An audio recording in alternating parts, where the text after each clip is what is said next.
Nia Jackson stands in Hollow Pines' stifling courtroom, sweat slicking her neck, as Judge Harold Crane bangs his gavel, sentencing her to 10 years for an assault she never committed, his icy stare cutting through her while the all-white jury snickers. She rises, voice calm, and declares she's a U.S. attorney, sparking gasps and chaos. Crane scoffs, ordering her cuffed, but a juror shrieks. A gun flashes in the gallery. This clash will haunt Nia's future, but who pulled the trigger?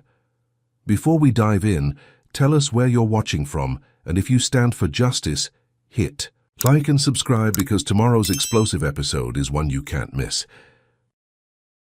Nia Jackson gripped the steering wheel of her sleek black SUV, the late afternoon sun scorching the cracked pavement of Hollow Pines' only gas station, a squat concrete box perched on the edge of this crumbling Georgia town. She was 37, a U.S. attorney with a razor-sharp mind and a reputation for dismantling corrupt syndicates from Atlanta to D.C. But today she was just a daughter driving 300 miles south to visit her aging father, Samuel, who'd retired to this forgotten speck after a stroke stole half his strength 6 months ago. Dust kicked up behind her tires as she rolled into the lot, the air thick with the tang of gasoline and rotting pine from the brittle woods stretching beyond the horizon.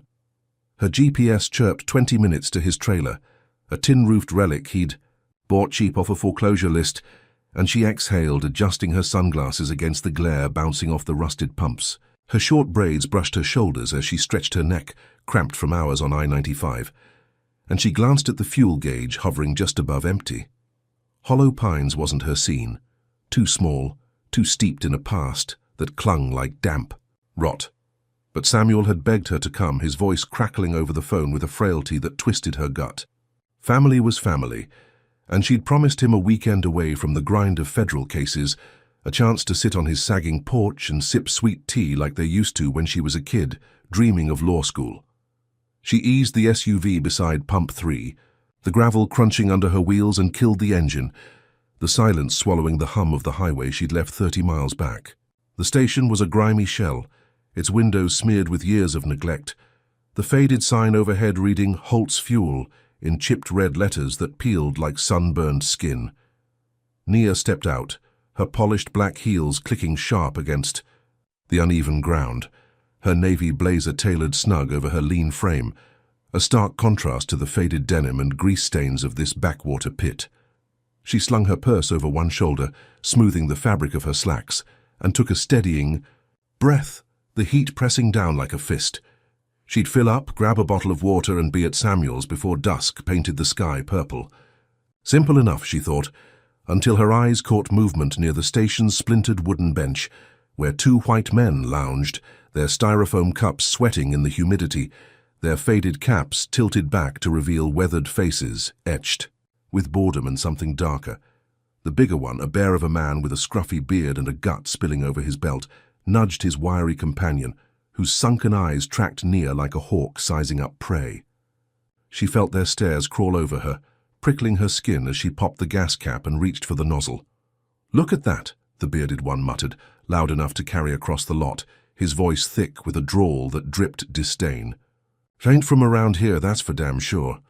The wiry one snickered, spitting a wad of tobacco juice into the dirt, the splatter landing inches from her SUV's tire. "Probably lost," he added, his tone a mocking jab. "Uppity type like her don't know these roads." Nia's jaw tightened, her fingers pausing on the pump trigger.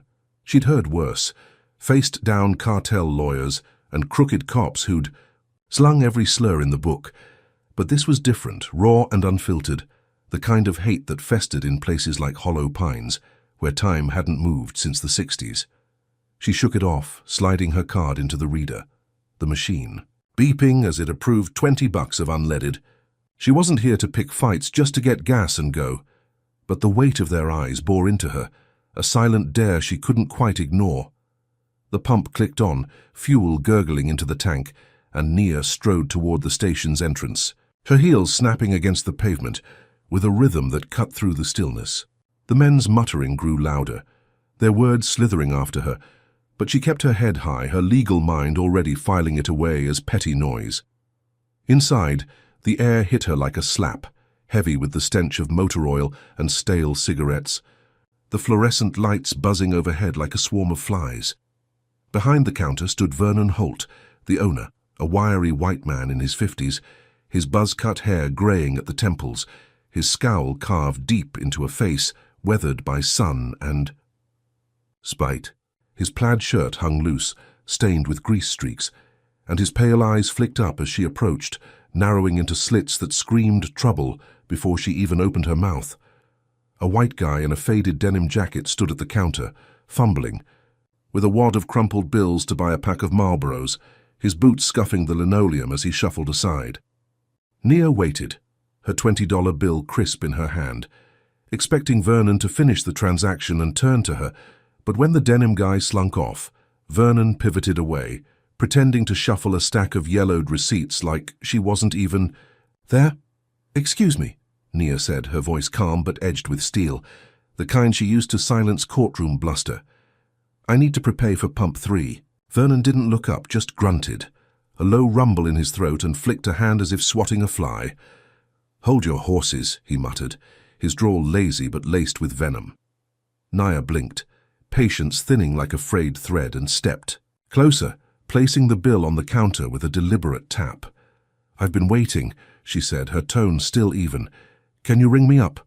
Before Vernon could respond, the bell above the door jangled and another white man barged in, this one in a stained flannel shirt that reeked of cheap beer, his bleary eyes bloodshot from a long day or a longer night.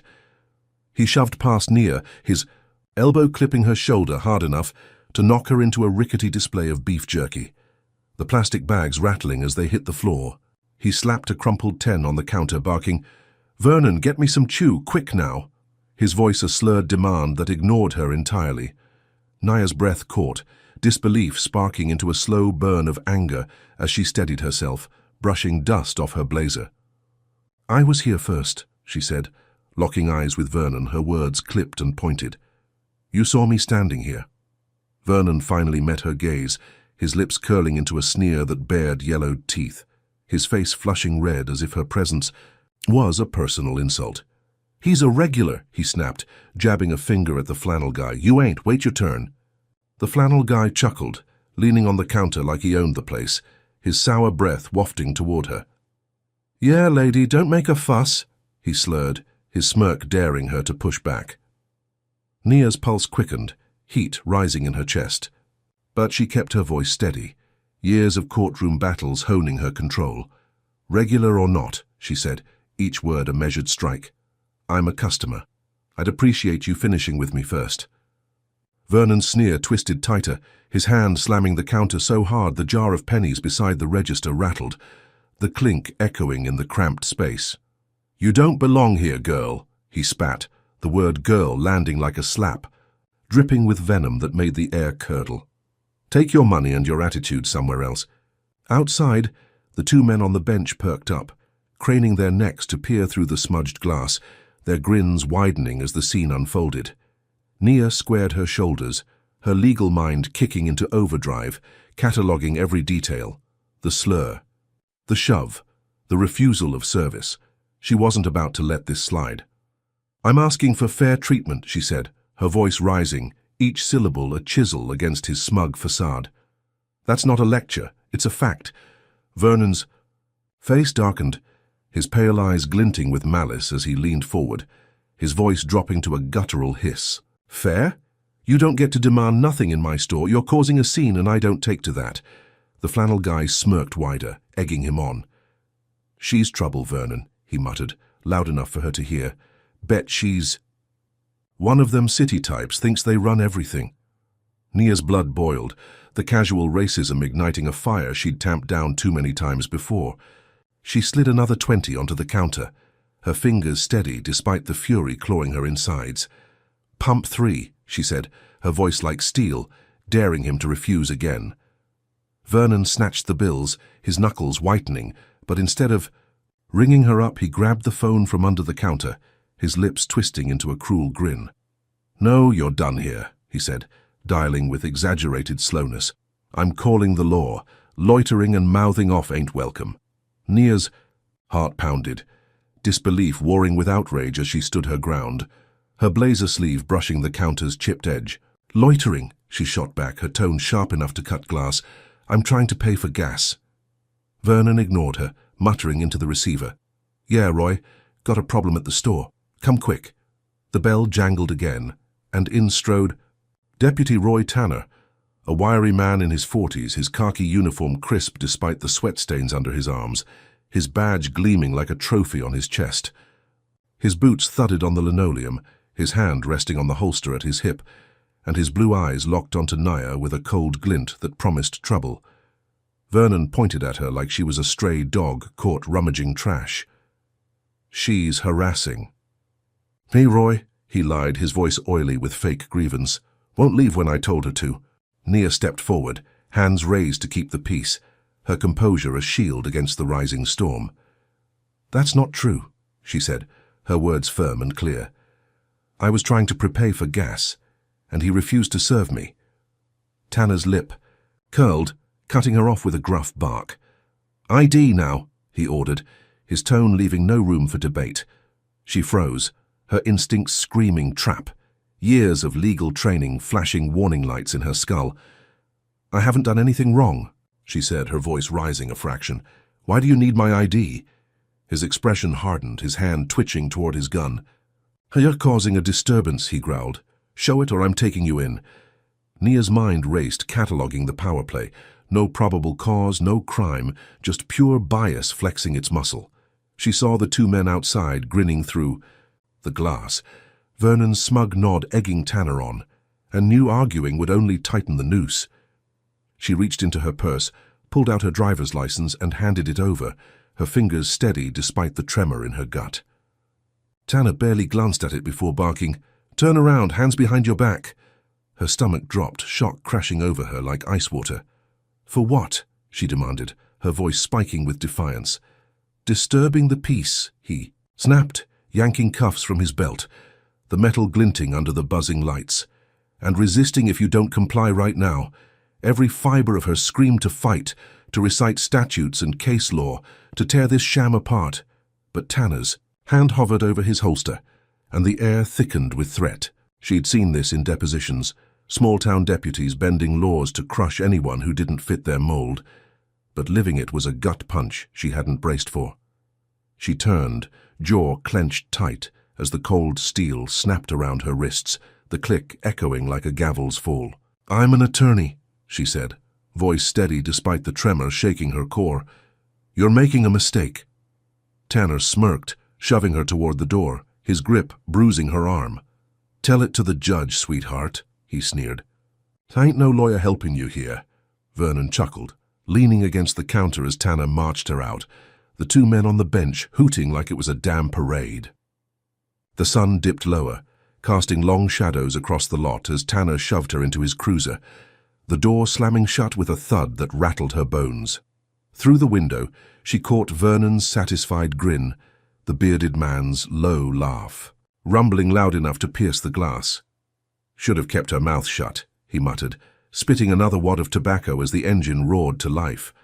Hollow Pines blurred past, its sagging porches and faded signs a sleepy facade hiding. The venom beneath. Nia's wrists ached under the cuffs, but her mind spun, piecing together the trap.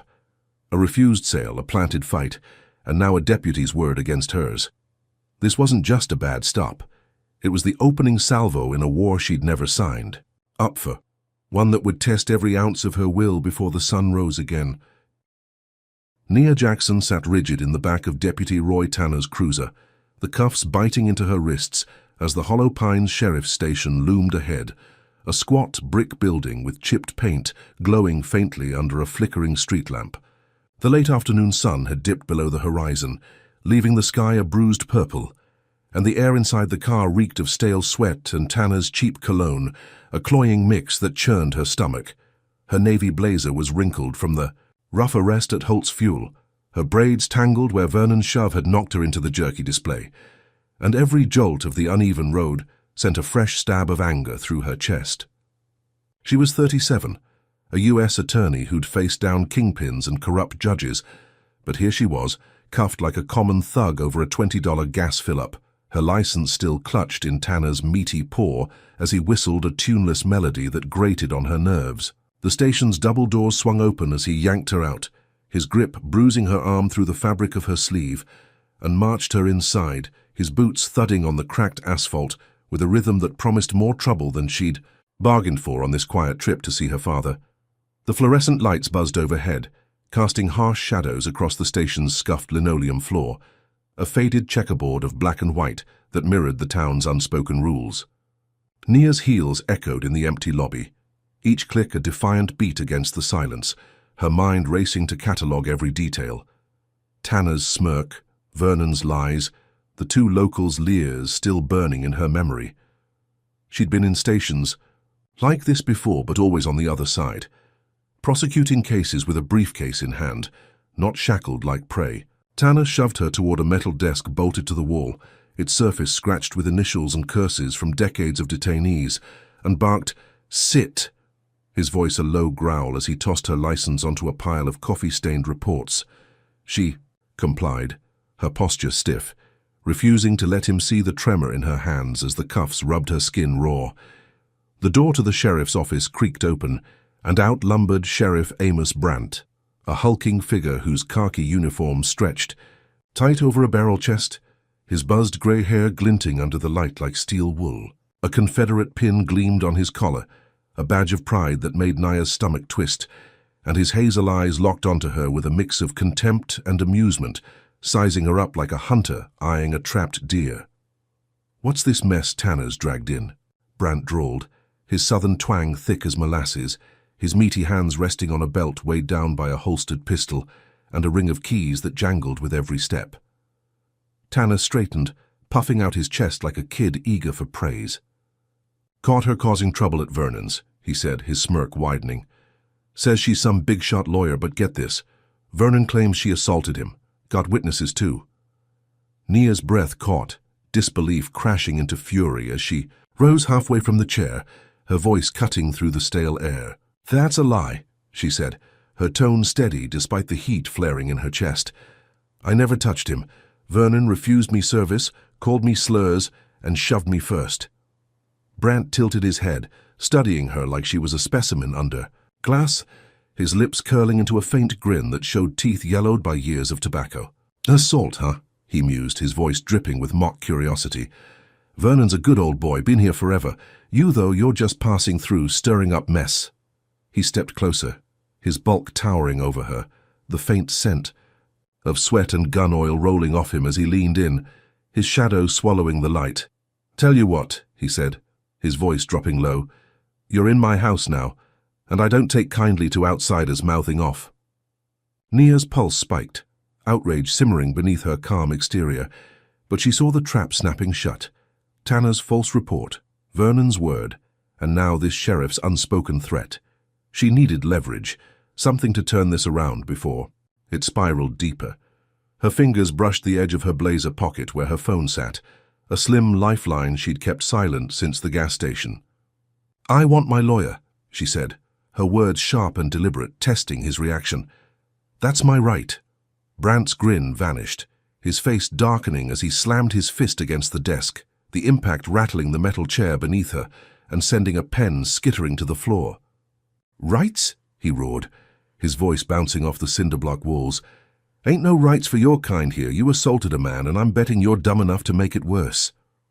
Nia's heart thudded, but her legal mind kicked into overdrive, years of training overriding the fear clawing at her gut. She slipped her hand into her pocket, thumbing the phone's record button with a practiced flick, the faint hum of the device masked by Brandt's heavy breathing. "You're twisting this," she said, leaning forward, her voice steady as she baited him. "Because I'm black? Because I wouldn't bow to your buddy's racism?" Brandt's eyes narrowed, a flicker of rage breaking his calm, and he grabbed her by the collar, yanking her up and slamming her against the wall so hard her head snapped back, pain blooming across her skull. "Keep talking, girl," he snarled, his breath hot on her face, his fingers digging into her shoulders. "Every word's another charge. You're looking at a real bad night." Nia gritted her teeth, the phone still recording as she memorized his every move. The pin, the threats, the violence. She had him now, she thought, a sliver of control in this chaos, Evidence that could crack this sham wide open once she got it to her DOJ contact. Darius Wells. Her lips twitched into a faint smile, defiance sparking in her brown eyes as she stared him down. "You're making a mistake," she said, her voice low but firm. "One you can't undo." Brandt froze for a split second, his grip tightening, then let out a guttural laugh that echoed through the station, a sound that chilled her blood. "Mistake?" He spat, shoving her back into the chair with enough force to bruise her tailbone. "Only mistake here's you thinking you're smart." He jerked his thumb toward a hallway lined with rusted cell doors, the paint peeling like old scabs. "Tanner, get her processed. I want her locked up tight." Tanner nodded, hauling her up by the arm, but before they could move, 3 more deputies burst through the side door, their boots pounding the floor like a war drum. They were younger, leaner, their faces flushed with adrenaline, and their eyes glinted with something feral as they surrounded her. "Heard she's trouble," one muttered, cracking his knuckles, his badge reading Caleb. Brandt stepped back, folding his arms, his grin widening as he nodded. "Show her how we handle trouble round here," he said, his voice a low command that unleashed the storm. Nia's heart slammed against her ribs as Caleb lunged, his fist crashing into her stomach, doubling her over with a gasp that stole her breath. She stumbled, the cuffs yanking her arms back, and another deputy, his name tag lost in the blur, drove his elbow into her jaw, the crack of bone on bone ringing in her ears. Pain exploded across her face, blood trickling from her lip as she hit the floor, her blazer tearing at the seam. She tried to twist away, her training kicking in, but the third deputy grabbed her braids, wrenching her head back as he kicked her ribs, the impact sending a white-hot jolt through her chest. "Stop," she rasped, her voice hoarse, but they didn't hear or didn't care, their laughter mixing with Brandt's as he loomed over the scene, his shadow a monstrous silhouette against the buzzing lights. Caleb snatched her phone from her pocket, the screen still glowing red with the recording, and smashed it against the wall, the crack of shattering glass punctuating the assault. "No fancy lawyers saving you now," Brandt said, his voice thick with triumph as he watched the device splinter into pieces, the evidence she'd fought for reduced to shards on the linoleum. The deputies stepped back, panting, their fists bruised and bloody, leaving Nia crumpled on the floor, her blazer smeared with dirt and crimson streaks. Her ribs throbbed, her jaw pulsed with every heartbeat, and her wrists burned where the cuffs had twisted during the beating. She coughed, tasting copper, and forced her good eye open, the other swelling shut as she glared up at Brandt, his Confederate pin glinting like a taunt. He crouched beside her, his breath sour with tobacco as he leaned in close. "Welcome to Hollow Pines," he whispered, his grin a slash of malice. "You ain't leaving till I say so." He rose, jerking his head at the deputies. "Lock her up, we'll see how tough she is come morning." Caleb hauled her to her feet, dragging her down the hallway as her legs buckled, her body screaming in protest. The cell door clanged shut, a rusted cage barely 6 feet wide, its concrete floor stained with years of despair. She sank onto the metal bench, the chill seeping through her slacks, and replayed the ambush. Tanner's cuffs, Brandt's slam, the deputy's fists, her phone's destruction. This wasn't just bias. It was a machine built to crush her, oiled by hate and fueled by power. She'd thought she'd outsmarted them with that recording, a lifeline to turn the tables, but they'd smashed it, and her, with a brutality that dwarfed the gas station clash. Nia clenched her fists, nails digging into her palms, and forced her breathing to steady, pain sharpening her resolve. She'd faced long odds before, stared down death threats from cartel hitmen, but this was personal. A town that fed on her skin color like wolves on a wounded animal. Her title, her career, her very identity meant nothing to them. She was just another target, another chance to flex their rotting authority. But Nia Jackson didn't break. She'd torn apart worse in federal court, and if they thought a beating would silence her, they were dead wrong. The cell's silence pressed in, broken only by the drip of a leak down the hall, and she knew this was just the start. What would they do next to bury her deeper? Drop a comment with number 1. If you think a sheriff like Brandt deserves to rot behind his own bars, then hit like and subscribe to see Nia fight back. Can she claw her way out of this cage, or will Hollow Pine's next move snap her in half? Nia Jackson slumped against the cold metal bench in her rusted cell, wrists raw and bruised beneath the cuffs that Sheriff Amos Brandt's deputies had left locked tight after their savage beating, her navy blazer now a tattered mess streaked with blood and dirt from the Hollow Pines Sheriff's station floor. Her ribs ached with every shallow breath, a sharp reminder of the fists and boots that had pummeled her hours ago, and her jaw throbbed where an elbow had split her lip, the taste of copper lingering on her tongue.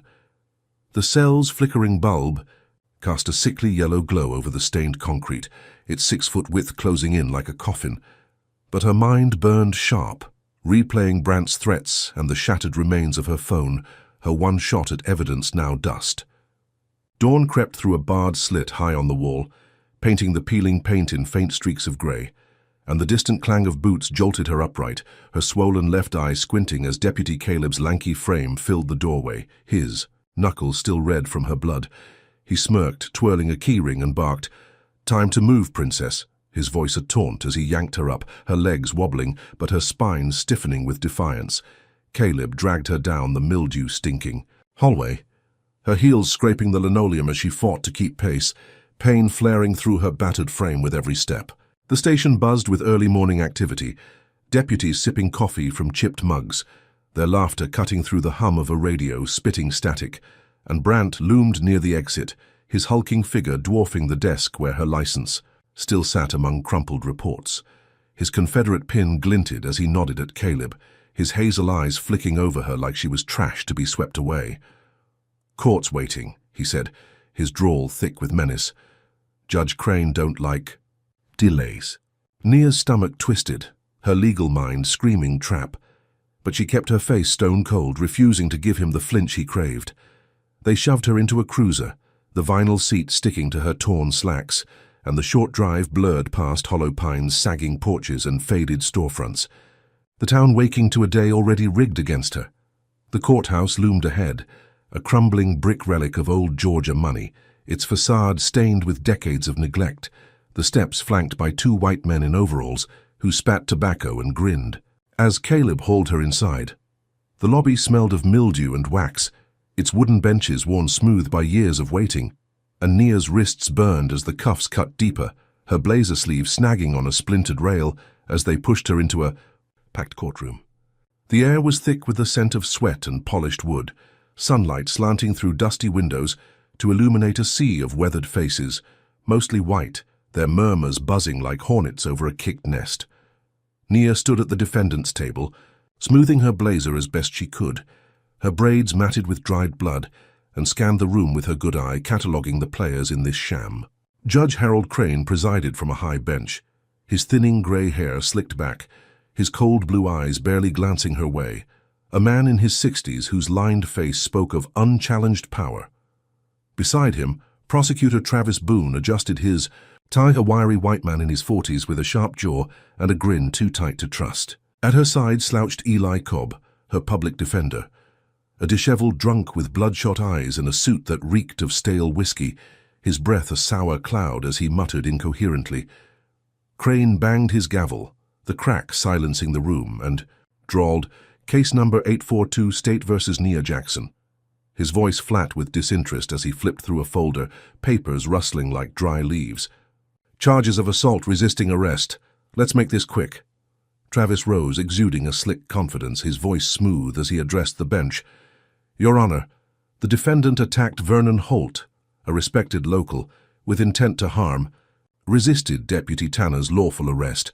We've got statements from Vernon and 2 witnesses, plus Sheriff Brandt's report. She's a danger to this community."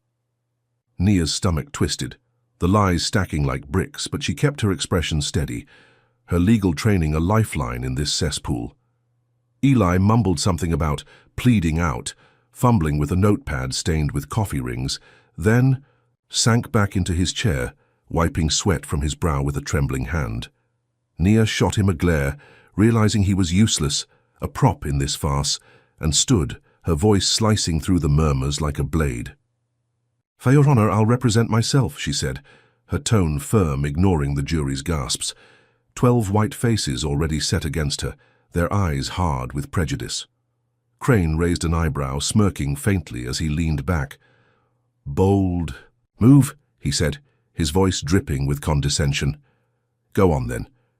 Nia squared her shoulders, her ribs protesting as she drew a breath, and began, her words crisp despite the pain pulsing through her jaw. "The prosecution's case is built on fabrications. I never assaulted Vernon Holt. He refused me service at his gas station, used racial slurs, and shoved me first. Deputy Tanner arrested me without cause, planted a knife to frame me. I demand to see the physical evidence. Vernon's supposed injuries, Tanner's report, anything to back these claims." Travis chuckled, leaning on his table, his grin widening as he countered. "No knife needed when witnesses saw her swinging, Your Honor. Vernon's got bruises, documented at the scene." Nia's fists clenched at her sides, fury simmering as she pressed her advantage, her voice rising to cut through his smugness. "Where's the medical report? Where's the weapon? This is hearsay dressed up as fact." She turned to Crane, her gaze unflinching. "I request discovery of all evidence, including Deputy Tanner's arrest log and any footage from the station." The room tensed, a ripple of unease passing through the crowd, whispers swelling as the jury shifted in their seats. She caught a flicker of doubt in one juror's eyes, a middle-aged woman with grey streaks in her hair, her pencil pausing over her notepad. Nia's pulse quickened, a spark of hope igniting. She was swaying someone, cracking their wall of lies. Maybe this wasn't over yet. Travis's grin faltered for a split second, his fingers tightening on his tie, but Crane leaned back, tapping a pen against his desk, his cold eyes narrowing as he studied her. "Irrelevant," Crane snapped, his voice flat, cutting off the murmurs like a guillotine. "Witness statements are enough. Request denied." Nia blinked, disbelief crashing over her like a wave, her breath catching as she stepped forward. "Denied," she said, her voice rising, sharp with outrage. "That's a violation of due process. I have a right to confront my accusers and examine the evidence." Crane's eyes darkened, irritation breaking his calm as he pointed the gavel at her, its polished wood gleaming under the lights. "You're in my court, Miss Jackson," he said, his tone a low growl. "I say what's relevant. Sit down." Travis smirked, folding his arms, and Eli hiccuped beside her, his head lolling as he dozed off, useless as a sack of flour. Nia's mind raced, piecing together the game. This wasn't a trial. It was a lynching with a gavel, every move rigged, to bury her beneath their word. She pressed on, refusing to fold, her voice steady as she seized the opening. "Then I call Vernon Holt to testify under oath," she said, her words ringing out, daring them to dodge again.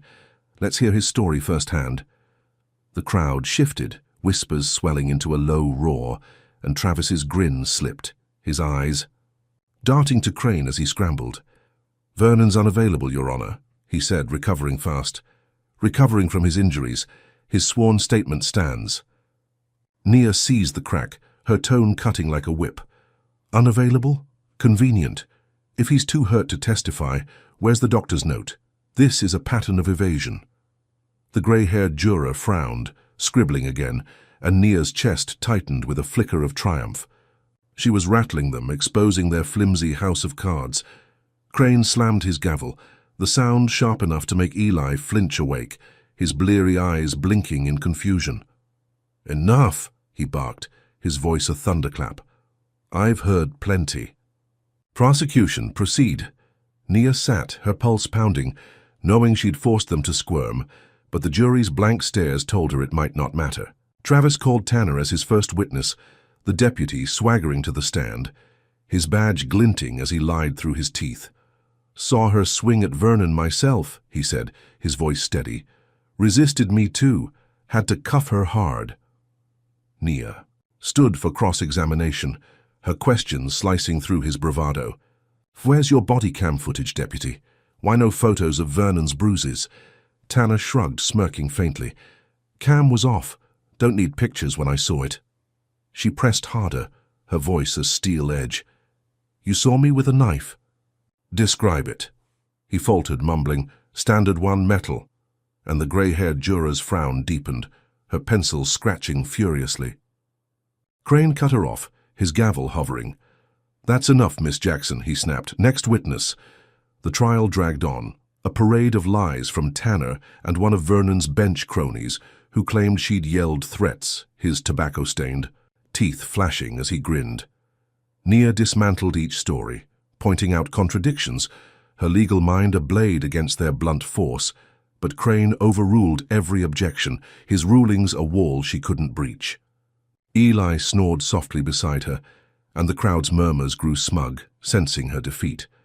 She'd thought she was gaining ground, showing the jury the holes in their tale, but their stony faces told her this wasn't about truth. It was about power.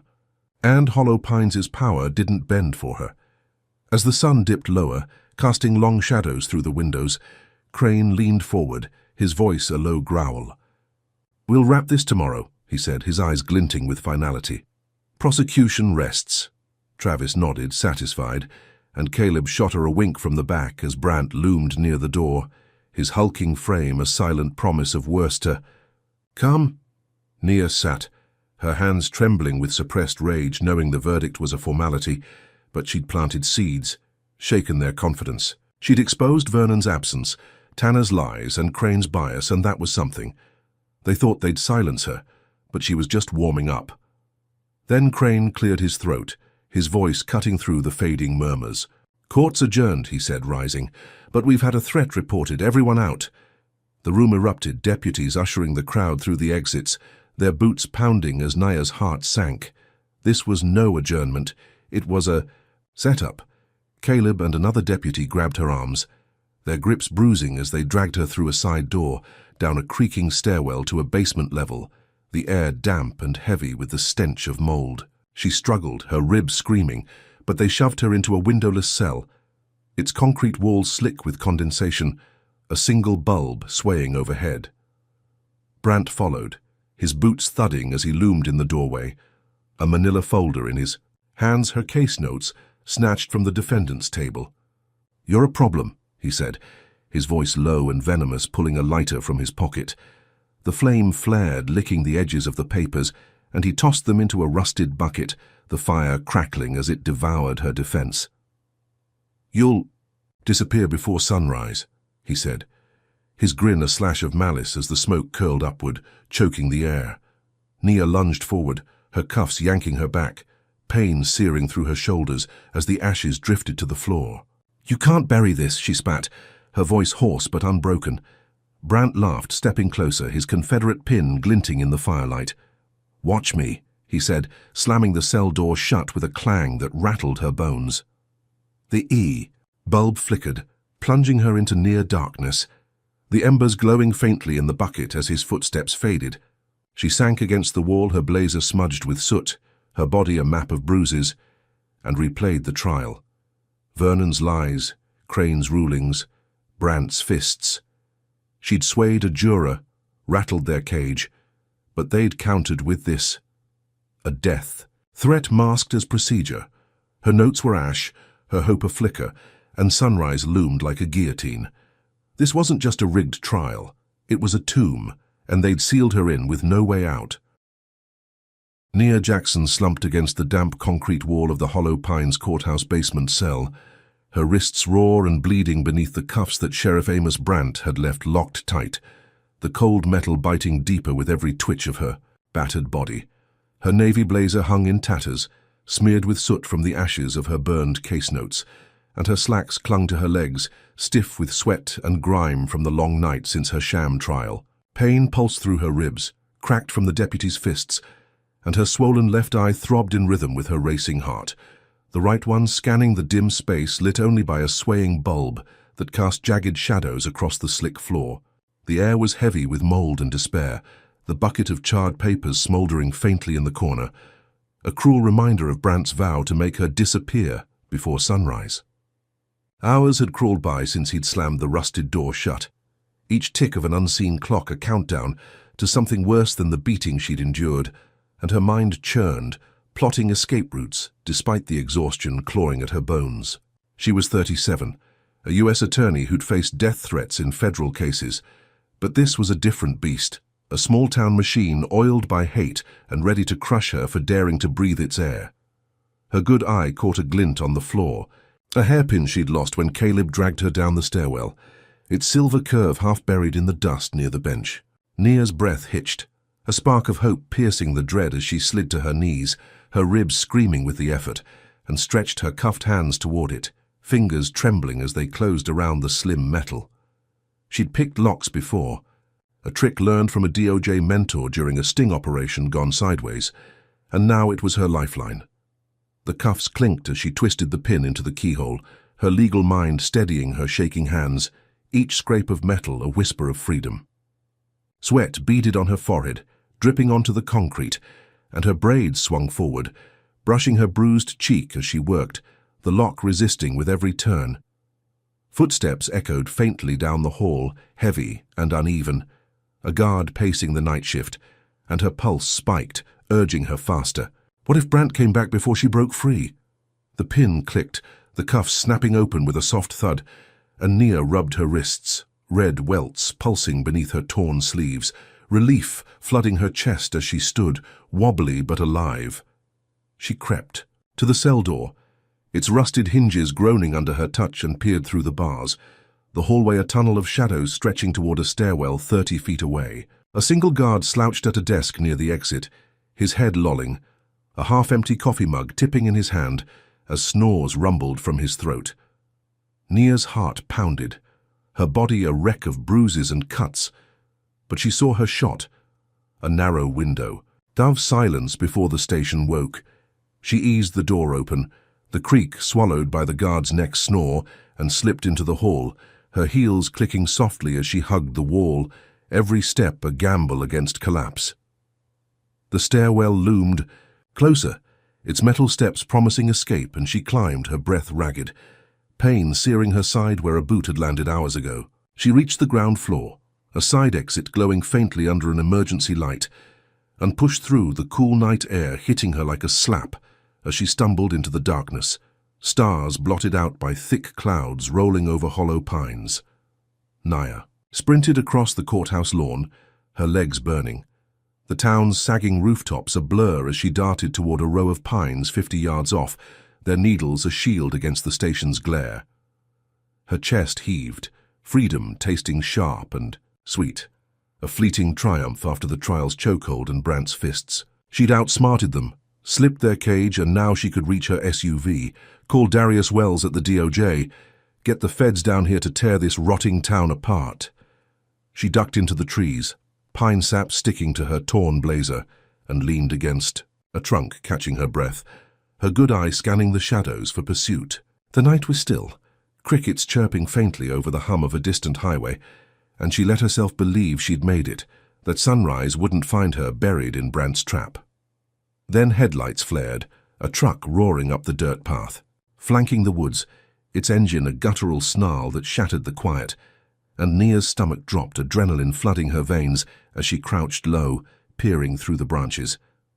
The truck screeched to a halt, dust swirling in the beams, and 4 masked men piled out, their boots thudding on the packed earth, their silhouettes hulking against the night sky. One carried a baseball bat, its wood chipped and stained. Another gripped a length of chain that clinked with every step, and the others cracked their fists, knuckles thick with scars glinting under the truck's lights. Nia's heart slammed against her ribs, her mind screaming ambush as she pressed deeper into the pines, needles pricking her palms. Brant's voice echoed in her skull. "You'll disappear." And now she saw the play, a staged escape to justify worse. The bat swung first, a blur aimed at her head, as the leader lunged through the trees, his mask a black void with slits for eyes. She ducked, years of self-defense training snapping into gear, and drove her elbow into his gut, the air whooshing out of him as he grunted, staggering back. The chain guy charged, wrapping the links around her arm and yanking her off balance, pain searing through her shoulder as she hit the ground, mud soaking her slacks and stinging her cuts. She rolled, dodging a boot aimed at her ribs, the crunch of pine cones underfoot drowned by the men's guttural shouts, and scrambled to her feet, fists raised as she circled them, her breath ragged in the damp air. "You're cowards," she spat, her voice a hoarse rasp, defiance fueling her as the bat came again, cracking against her thigh with a sickening thud that buckled her leg. She stumbled, biting back a scream, her vision blurring as the chain lashed her back, tearing through her blazer and drawing blood that welled hot under the fabric. She swung wildly, her fist connecting with a masked jaw, bone crunching under her knuckles, and the man howled, clutching his face as he reeled. The third grabbed her braids, wrenching her head back and slamming her face first into the dirt, pine needles jabbing her cheek as blows rained down, fists and steel and wood pummeling her body with a ferocity that dwarfed the station's beating. Nia clawed at the mud, her nails snapping as she fought to breathe, pain a thunderclap drowning her senses, but she refused to break, her mind clinging to survival. The fourth man kicked her side, his steel-toed boot sinking into her cracked ribs, and she gasped, blood bubbling in her throat as her vision swam. Their laughter rang out, a hyena's cackle cutting through the chaos, and she caught a glimpse of the truck's license plate, Holt 3, tying them to Vernon's clan.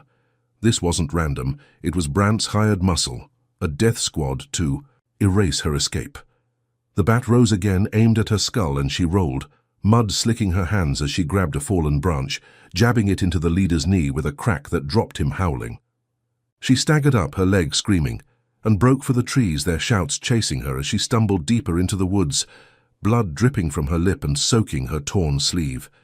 The beating stopped as abruptly as it started, the men stepping back, panting, their masks askew as they watched her falter.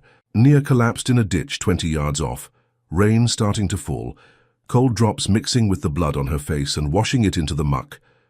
Her thigh pulsed where the bat had struck, her back burned from the chain's lash, and every inch of her throbbed, a map of agony etched into her flesh.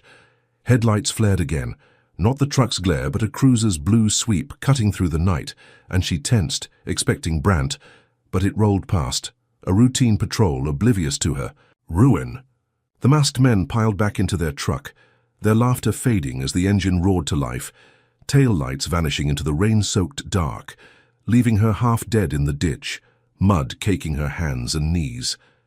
Nia lay there, rain hammering, her swollen eye, her body a wreck but her mind blazing with fury. She'd picked the lock, slipped the cell, thought she'd won a breath of freedom only to stumble into this trap, a staged jailbreak to bury her deeper than the trial ever could. Her SUV was miles away, her phone ash, and now she was a fugitive in their twisted script, beaten to a pulp for daring to run. She coughed, blood flecking her lips, and forced herself to sit up, the ditch's edge crumbling under her weight as she gripped a root, pulling herself upright. They'd hit her hard, but they hadn't killed her, and that was their mistake. She'd broken a nose, left them limping, and survived their ambush, a flicker of fight still burning in her chest. Headlights flared again, closer now, sweeping. The road above the ditch and her good eye narrowed, survival kicking in. Who was coming next to finish what these thugs started? Drop a comment with number 1 if you think Nia's escape was a setup from the second she touched that hairpin, then hit like and subscribe to see her next stand. Could those headlights be her lifeline, or has Hollow Pines already scripted her grave? Nia Jackson lay crumpled in the muddy ditch beside Hollow Pines' deserted back road, rain pounding her battered body as blood trickled from her split lip, mixing with the cold water pooling beneath her torn navy blazer. Her slacks were soaked through, clinging to her bruised legs, and every breath stabbed her cracked ribs, a searing reminder of the masked men's bats and chains that had pummeled her after her escape from the courthouse basement.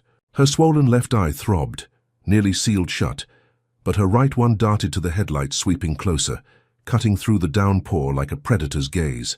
She tensed, mud caking her trembling hands, expecting Sheriff Amos Brant's cruiser to finish what his hired thugs started, her mind racing with the sting of their last laugh, echoing in the woods. The lights slowed, a battered sedan pulling off the road, its engine coughing as it rolled to a stop 10 yards above the ditch, and Nia's good eye narrowed, survival warring with exhaustion as a figure stepped out, umbrella in hand, silhouetted against the glare. The figure hurried over, rain drumming the umbrella, and Nia's breath caught as a black woman in her late 40s knelt beside her, brown eyes wide with concern beneath a tight bun of graying hair. Her maid's uniform peeked from under a raincoat, the hem frayed but clean, and her voice was soft yet urgent as she gasped, "Lord, what happened to you?" Nia coughed, wincing as pain flared through her chest, her voice a hoarse rasp over the rain's roar. "Set up," Sheriff's men beat me, dumped me here. The woman's grip steadied her, pulling her up from the muck, and Nia leaned into her, legs buckling as the stranger half-carried her to the sedan. "Name's Lila Moore," the woman said, her tone firm despite the tremor in her hands. "I work at the motel up the road, can't leave you like this." Nia hesitated, trussed a jagged edge after the ambush, but the cruiser's distant wail pushed her forward, and she nodded, mud smearing the seat as she sank into the car, the warmth a fragile shield against the night's chill. The drive was short, rain hammering the roof as Lila navigated the winding road, her knuckles white on the wheel, and Nia clutched her torn sleeve, blood seeping through her fingers from the chain's lash. The motel emerged from the dark, a run-down strip of rooms, with a neon sign buzzing Pine Rest in flickering green, its lot empty, save for a rusted pickup parked crooked near the office. Lila helped her inside room 7, the air thick with mildew and cigarette smoke, and Nia sank onto a lumpy bed, springs creaking under her weight, as Lila locked the door with a click that echoed in the cramped space. The walls were stained yellow, a chipped dresser holding a flickering TV, and a threadbare curtain swayed over a window streaked with grime. Lila fetched a first aid kit from her bag, her hands steady as she dabbed antiseptic on Nia's split lip, the sting sharpening her. "Focus."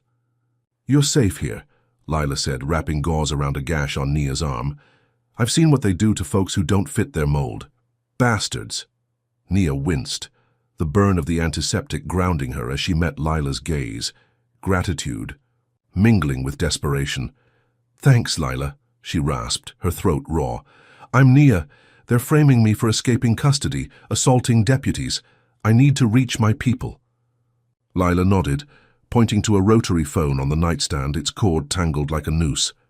"Use it," she said, her voice hard. "I'll keep watch." Nia dialed Darius Wells, her DOJ colleague, her fingers trembling as the line crackled, each ring a lifeline in the dark. His deep voice cut through, tight with worry. "Nia, where the hell are you?" She kept her tone low, glancing at the door as Lila peeked through the curtain. "Hollow Pines, Pine Rest Motel, room 7. Arrested on fake charges, beaten, staged. A jailbreak to cover it. Sheriff's dirty, framing me again. I need you to alert the feds now." Darius cursed, papers rustling in the background. "Georgia backwater, huh? I'm on it. Got a contact in Atlanta. I'll pull strings. Hang tight. We'll get you out." Nia exhaled, a sliver of relief loosening the knot in her chest as she hung up, the receiver clattering back into place. "Hurry," she whispered to the empty line, her good eye flicking to Lila, who gave a thumbs up from the window. Darius could move fast, and she'd sent him a backup file of Brandt's corruption weeks ago, stored on a secure DOJ server after a cartel case hinted at small-town ties. She leaned back, pain pulsing through her thigh where the bat had struck, and let herself believe help was near, that the feds would storm Hollow Pines and rip this nightmare apart. Lila brewed coffee on a rickety hot plate, the bitter scent filling the room, and handed her a chipped mug, her grim smile a flicker of solidarity. "You're tough," Lila said, settling into a wobbly chair. "Most'd be broken by now." Nia sipped, the warmth steadying her shaking hands. "Not yet," she said, her voice a steel thread. "They'll pay." The TV flickered on, Lila flipping channels to drown the silence, and Nia's blood froze as a local news broadcast blared, the screen filling with her face, a grainy mugshot. From the station, her swollen eye glaring back at her. "Breaking news from Hollow Pines," the anchor chirped, a white woman with a plastic smile, her voice dripping with fake concern. "Nia Jackson, wanted fugitive, escaped custody tonight. After assaulting deputies, sources say she's a cop-killing threat, armed and dangerous." The footage cut to doctored clips. Nia swinging at Tanner in a blurry loop that never happened. Then Brandt on camera, his khaki uniform pristine, his hazel eyes grave. "She's a danger to our town," he lied, his drawl thick. "We'll hunt her down, protect our own." Nia's mug slipped, coffee splashing her slacks as her stomach churned, the smear campaign hitting like a fresh blow. "That's Crane's Brothers station," Lila muttered, her face paling. "They own WHPM, this is bad." Nia lunged for Lila's bag, pulling out a beat-up laptop, its keys sticky with grime, and powered it on, her legal mind racing despite the panic clawing her gut. "I sent Darius proof," she said, her voice tight as she logged into a DOJ backup site, fingers flying over the keyboard. "They can't bury this." The file uploaded, a zip of Brandt's threats and Vernon's. Ties, and she hit send. The chime of faint victory as the screen glowed in the dim room. She thought she'd bought time, a lifeline to turn the tide, until shouts erupted outside, a roar of voices swelling over the rain's drumbeat. Lila peeked through the curtain, her breath hitching. "Mob," she whispered, her eyes wide. "Torches. Bats, they're coming." Nia staggered to the window, her thigh screaming as she leaned on the sill and saw them. 30 locals, mostly white, their faces twisted with rage, marching from the road with fire licking their makeshift weapons. "Get her!" one bellowed, a man in a stained cap, his torch casting a glow over the lot. "Cop killers in there!" Glass shattered, a brick crashing through the window inches from Nia's head, and she dove back, dragging Lila with her as the mob surged closer, their chants a wall of hate. "They saw the news," Lila gasped, scrambling for her bag. "We gotta go." Nia's heart pounded, her good eye scanning the room as flames flickered outside, a Molotov cocktail smashing against the door, fire roaring up the frame with a whoosh that drowned her thoughts. She grabbed Lila's arm, pulling her toward the bathroom, the only exit left, and kicked the window above the sink, glass splintering as she smashed it with her elbow, pain lancing through her arm. "Out!" she barked, shoving Lila through, the older woman's raincoat snagging on the frame as she tumbled into the gravel lot. Nia followed, her ribs shrieking as she squeezed through, shards cutting her palms, and hit the ground rolling, heat searing her back as the motel blazed behind her. The mob's shouts grew louder, "Burn her out!" echoing over the crackle of flames, and Nia sprinted, dragging Lila toward a dumpster 50 feet off, her leg buckling under the bat's old bruise. They ducked behind it, mud soaking their knees, and Nia peered out, her breath ragged as the motel collapsed, fire swallowing the room where she'd called Darius, Lila's screams piercing the night as her livelihood turned to ash. Nia's chest heaved, fury drowning her pain as she watched the mob cheer, their torches waving like a victory flag. She'd found safety, sent proof to the feds, thought she'd outmaneuvered Brandt's machine, only to see it torched by a town-turned-executioner. The laptop was gone, her hideout rubble, and now she was prey in a hunt she hadn't seen coming. Lila clutched her arm, tears streaking her face, and Nia squeezed her hand, guilt gnawing at her for pulling this woman into her war. The rain thickened, a grey curtain blurring the flames, and Nia's good eye caught a shadow moving beyond the lot, a figure too calm for the chaos. Was it Brandt, come to gloat, or something worse? Nia Jackson crouched behind the dumpster in the Hollow Pines motel lot, rain hammering her bruised shoulders as flames devoured the pine rest, the crackle of burning wood drowning Lila Moore's choked sobs beside her. Her torn navy blazer clung to her battered frame, soaked with mud and blood from the masked men's ambush, and her slacks were shredded at the knees, the fabric stiff against her throbbing thigh, where a bat had struck hours ago. Her swollen left eye pulsed, barely a slit, but her right one burned with focus, scanning the chaos as the mob's torches waved, their chants of "cop killer" echoing over the roar of the fire that had swallowed her laptop and her call to Darius Wells at the DOJ. Lila's raincoat flapped as she gripped Nia's arm, her tight bun unraveling in the downpour, and Nia squeezed her hand back, guilt gnawing at her for dragging this woman into the inferno sparked by Sheriff Amos Brandt's media lies. The rain thickened, a grey veil blurring the mob's silhouettes, and Nia's good eye caught a shadow slipping away from the crowd, too deliberate for their drunken rage. She tensed, mud squelching under her heels, but before she could move, Lila whispered, "Bike," pointing to a rusted bicycle leaning against a shed 30 feet off, its chain glinting faintly in the firelight.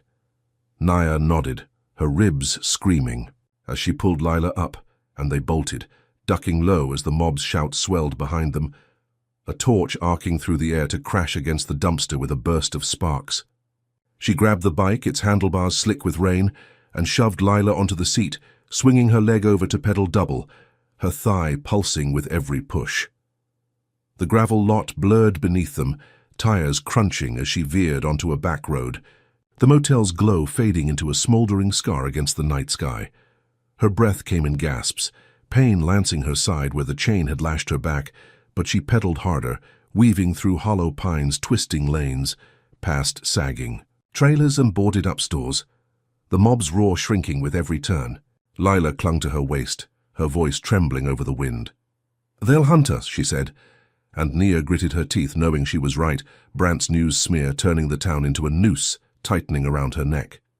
She steered toward a cluster of pines flanking the road, their needles a dark curtain, and ditched the bike behind a rotting stump, helping Lila stumble into the woods as rain soaked their skin.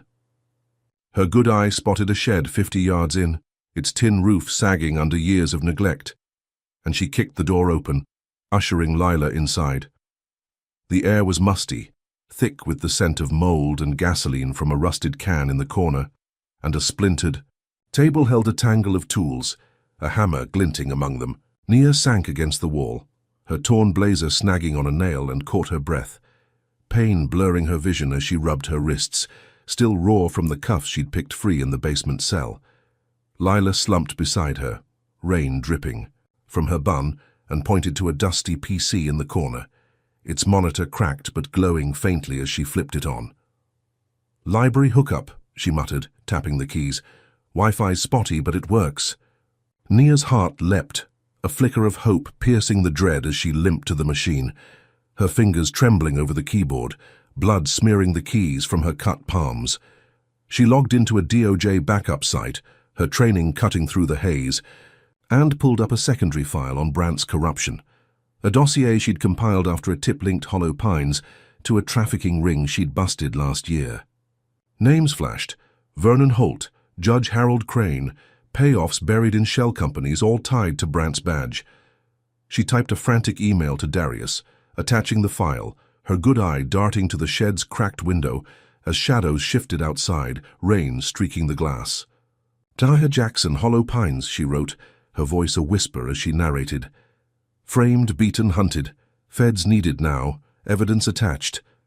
The upload bar crawled, each second a hammer on her nerves, and she hit send, the chime a fragile victory as Lila gripped her shoulder, her breath hitching. "Darius got it," Nia said, leaning back, her chest heaving as she met Lila's gaze. "Confirmed feds are 2 hours out." Lila exhaled a shaky nod, and Nia let herself believe she'd outmaneuvered them, turned the mob's fire into a signal for rescue. She'd dodged their torches, sent proof to rip their lies apart, and now she just had to hold on.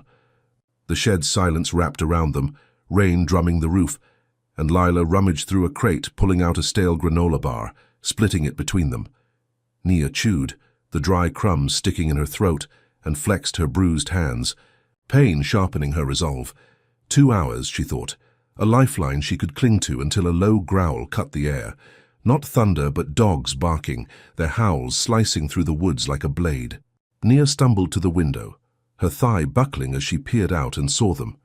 3 hounds bounding through the pines, their teeth flashing in the rain, led by a man in a leather jacket, his shaved head gleaming under a hand-held spotlight. Jace Kincaid, a bounty hunter she'd glimpsed in court files, Vernon's cousin by marriage, a 6'5" ex-con with a rap sheet longer than her arm. His boots crunched pine cones, his rifle slung over his shoulder, and his gravelly voice barked orders to the dogs, their chains rattling as they sniffed the muddy trail. Nia's stomach dropped, adrenaline flooding her veins as she grabbed the hammer, shoving Lila behind the table. "He's here for me," she whispered, her good eye locked on Kincaid's silhouette, his spotlight sweeping closer, 30 yards, and shrinking. She'd sent the file, thought she'd bought time, but Brant's machine wouldn't let her breathe. The shed door burst open, wood splintering as Kincaid stormed in, his rifle raised, rain dripping from his jacket as the dogs snarled at his heels, their wet fur matting with mud. "Found you," he rumbled, his scarred face twisting into a grin, his spotlight blinding her good eye as she swung the hammer, aiming for his skull. He sidestepped, faster than his bulk suggested, and the rifle butt slammed into her shoulder, knocking her back against the wall. pain exploding where the chain had lashed her. Lila screamed, lunging with a wrench, but Kincaid kicked her aside, her thin frame crashing into the crate with a thud that rattled Nia's bones. She scrambled up, hammer raised, and charged, smashing it into his wrist. The crack of bone drowned by his roar as the rifle clattered to the floor. The dogs leapt, teeth snapping at her legs, and she kicked one back, its yelp piercing the shed as Kincaid drew a pistol with his good hand, his grin feral.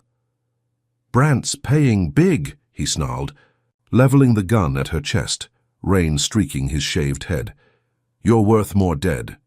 Nia dove behind the table, wood splintering as a bullet chewed through it, inches from her head, and rolled, grabbing the gasoline can, her hands slick with blood and fuel. She hurled it at him, the lid popping free, and gas splashed his jacket, the dogs yipping as it hit their muzzles. Kincaid fired again, the shot grazing her leg, a line of fire opening across her calf as she stumbled, blood soaking her sock. She lunged for the door, dragging Lila with her, and bolted into the swamp beyond the shed, reeds slapping her face as she plunged into ankle-deep muck, the barking closing in like a death knell. Kincaid's spotlight swept after her, his curses echoing as he limped forward, pistol raised, the dogs splashing through the water, their howls a chorus of doom. Nia pushed deeper, mud sucking her shoes, her leg pulsing with every step, Lila gasping beside her as they wove through cypress trees, their gnarled roots tripping her battered frame. The swamp swallowed the shed's glow, rain washing blood from her cuts, and she ducked behind a moss-draped trunk, her breath a ragged sob as the barking grew louder, 20 yards and closing. She'd outrun the mob, sent Darius the file, thought she'd turned the tide, only to face this primal hunt, a bullet in her leg and dogs on her heels. Her good eye scanned the dark, reeds rustling as Kincaid's spotlight flickered through the trees, his silhouette hulking against the rain-soaked night. She gripped Lila's hand, her voice a whisper. "Stay low," she said, but the barking was relentless, a promise of teeth and steel she couldn't outrun. "Drop a comment with number 1 if you reckon Nia's grit deserves a medal after dodging that mob and facing Kincaid's dogs, then hit like and subscribe to catch her next move. Has she got any tricks left to shake this hunter, or will the swamp become her tomb?" Nia Jackson staggered through the hollow pine swamp, reeds slicing her torn slacks as rain pounded her battered frame, her navy blazer a shredded ruin clinging to her bruised shoulders. Her swollen left eye throbbed, nearly sealed shut, and her right one burned with focus, darting through the cypress trees as Jace Kincaid's hounds howled 20 yards behind, their barking a relentless pulse in the dark. Blood seeped from the bullet graze on her calf, soaking her sock and mixing with the ankle-deep muck that sucked at her heels, each step a jolt of agony through her cracked ribs. Lila Moore clung to her arm, her raincoat flapping as she stumbled, her tight bun unraveling into wet strands plastered against her pale face, her breath a ragged sob over the storm's roar. Nia's good eye caught a glint ahead, a rusted tractor half sunk in the mire, and she veered toward it, dragging Lila into its shadow, mud caking their knees as they crouched low, reeds rustling around them. Kincaid's spotlight swept past, 10 yards off, his gravelly curses cutting through the rain as the dogs splashed closer, their chains clinking like a death knell. Nia's chest heaved, pain blurring her vision as she pressed Lila against the tractor's cold steel, her torn sleeve brushing the older woman's trembling shoulder. She'd emailed Darius Wells from the shed, thought she'd bought 2 hours until the feds arrived, but Kincaid's hunt had shattered that hope, his bullet a searing reminder of Brant's refusal to let her slip away. The barking grew louder, 5 yards now, and Nia's good eye widened as a shadow loomed through the reeds, not Kincaid's hulking frame, but a black man in his 50s, his overalls patched at the knees, his grey beard damp with rain. He carried a lantern, its soft glow slicing the gloom, and his voice rasped low as he knelt beside them. "You the one they're after?" Nia tensed, her hand tightening on Lila's, trussed a razor's edge after the mob's fire, but his eyes held weariness, not threat. "I'm Marcus Reed," he said, his tone steady. "Got a farm half a mile off, seen the dogs, heard the news. You need shelter." Nia's heart thudded, survival overriding doubt as the hound's howls closed in. 3 yards and shrinking. She nodded, wincing as Marcus helped her up, his grip firm on her bruised arm, and Lila followed. her raincoat snagging on a root as they hobbled through the swamp, reeds parting like a reluctant curtain. The trek was torture, every step a spike. Through her grazed leg, mud sucking her shoes as Marcus led them to a dirt path, his lantern swaying with each stride. The farm emerged from the dark, a sagging barn flanked by a clapboard house, its tin roof rattling under the rain, and Marcus ushered them inside the barn, the air thick with hay and manure, a single bulb flickering overhead. Nia collapsed against a hay bale, her breath a shuddering gasp, and Lila sank beside her, her hands trembling as she brushed wet hair from her face. Marcus bolted the door, his overalls dripping as he turned, his grey beard catching the light. "You're safe here," he said, pulling a CB radio from a crate. "I'll signal your people." Nia's good eye narrowed, relief mingling with caution as she rubbed her raw wrists, the cuffs marks still red beneath her torn sleeves. "I'm Nia," she rasped, her throat raw. "U.S. attorney. They're framing me, hunting me. Feds are coming, but I need to reach them." Marcus nodded, his face hardening as he tuned the radio, static crackling before a faint voice cut through, Darius's deep tone warped by interference. "Nia, you there?" She lunged for the mic, pain lancing her ribs as she gripped it, her voice hoarse but steady. "Darius, Hollow Pines Farm, off the swamp. Kincaid's after me. Brant's men burned the motel. File sent. Feds need to move." "Fast?" Darius cursed, his words sharp. "Got it. 2 hours out, pushing through red tape. Stay put." The line clicked off, and Nia exhaled, a fragile hope steadying her as Marcus gave a thumbs up, his lantern casting shadows across the barn's warped planks. She leaned back, her leg pulsing, blood soaking the hay as Lila tore a strip from her raincoat, wrapping it around the greys with shaking hands. "You'll make it," Lila whispered, her voice a thread of steel, and Nia nodded, letting her body rest, pain a distant hum as she closed her good eye. She dodged Kincaid's dogs, found sanctuary, confirmed Darius's approach, and now she could breathe, believing she'd outsmarted Brant's machine for a moment. Marcus paced near the door, his boots scuffing the dirt floor, and Nia's mind drifted, replaying the gas station, the trial, the fire, each blow a brick in the wall she'd tear down when the feds arrived. The barn's silence pressed in. Rain, drumming the roof, and she flexed her bruised hands, resolve hardening her spine. 2 hours, she thought, a countdown to justice until the door creaked open. Marcus slipping back in, his lantern dimmed, his face tight with something new.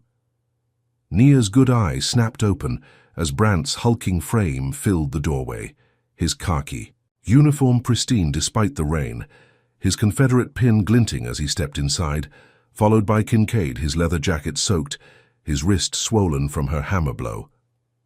Nia's stomach dropped, adrenaline flooding her veins as she staggered up, her leg buckling under the graze's sting. "Marcus," she rasped, her voice breaking, but he wouldn't meet her gaze, his grey beard dipping as he shuffled back, hands in his pockets. Brant's hazel eyes blazed, his grin a slash of malice as he loomed closer, his boots thudding on the dirt. "Thought you'd slip us, huh?" he growled, his voice thick with triumph. "Marcus here's smarter than that." Kincaid cracked his knuckles, his pistol gleaming at his hip, and Nia's good eye darted to Marcus, realization crashing over her like ice water. "You sold me out," she spat, her voice a steel edge as Lila gasped, clutching the hay bale. Marcus flinched, his voice low, barely audible over the rain. "They'd take my land," he muttered, his eyes fixed on the floor. $50 and a promise, had no choice. Nia's chest heaved, fury drowning her pain as Brant laughed, a guttural bark that echoed off the barn's walls. "Loyalties, cheap round here," he said, pulling a knife from his belt, its blade glinting in the bulb's flicker. "You poked the wrong bear, princess." He nodded to Kincaid, who grabbed Lila, shoving her against the wall as she shrieked, her raincoat tearing under his grip. Brant seized Nia's arm, twisting it behind her, pain searing her shoulder, as he dragged her to a tractor parked in the barn's corner, its rusted frame looming like a guillotine. Kincaid tossed him a chain, its links clinking, as Brant looped it around her wrists, yanking it tight until the metal bit into her raw skin, blood welling beneath her torn sleeves. Nia struggled, her legs screaming as she kicked at Brant, her heel glancing off his shin, but he slammed her against the tractor, the impact jarring her cracked ribs until she gasped, blood bubbling in her throat. "Time to learn your place," he snarled, his breath hot on her neck as he pressed the knife to her forearm, the blade's edge cold against her skin. He carved slowly, a jagged slur slicing into her flesh. Trouble, etched in crimson as blood dripped onto the dirt, her vision swimming with pain. She bit her lip, stifling a scream, her good eye locked on his, defiance burning through the agony as Lila sobbed, Kincaid's pistol jammed against her temple.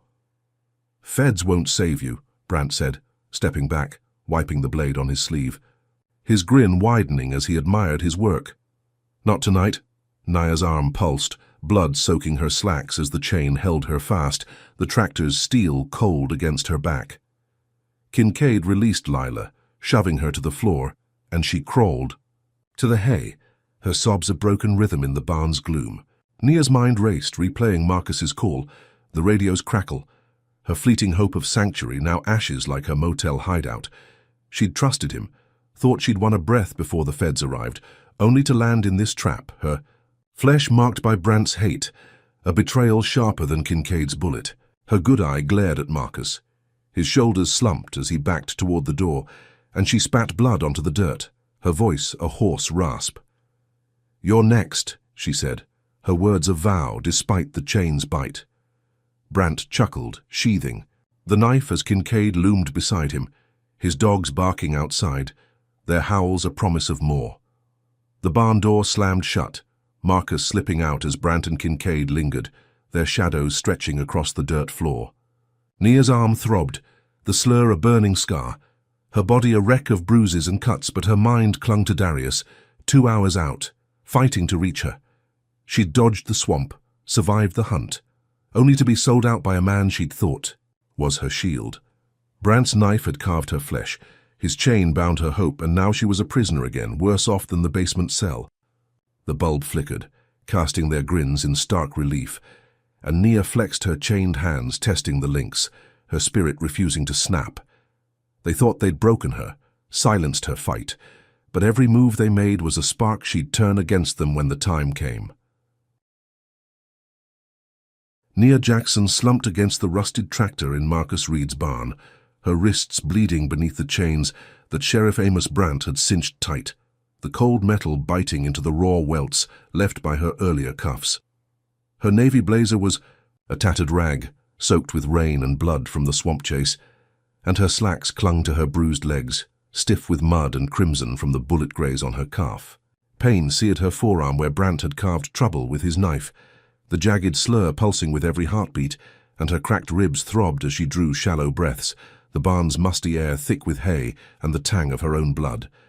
Her swollen left eye was a bruised slit, but her right one burned with defiance, glaring at Brant's hulking frame as he loomed near the door, his khaki uniform pristine despite the night's chaos, his Confederate pin glinting in the flickering bulb's light.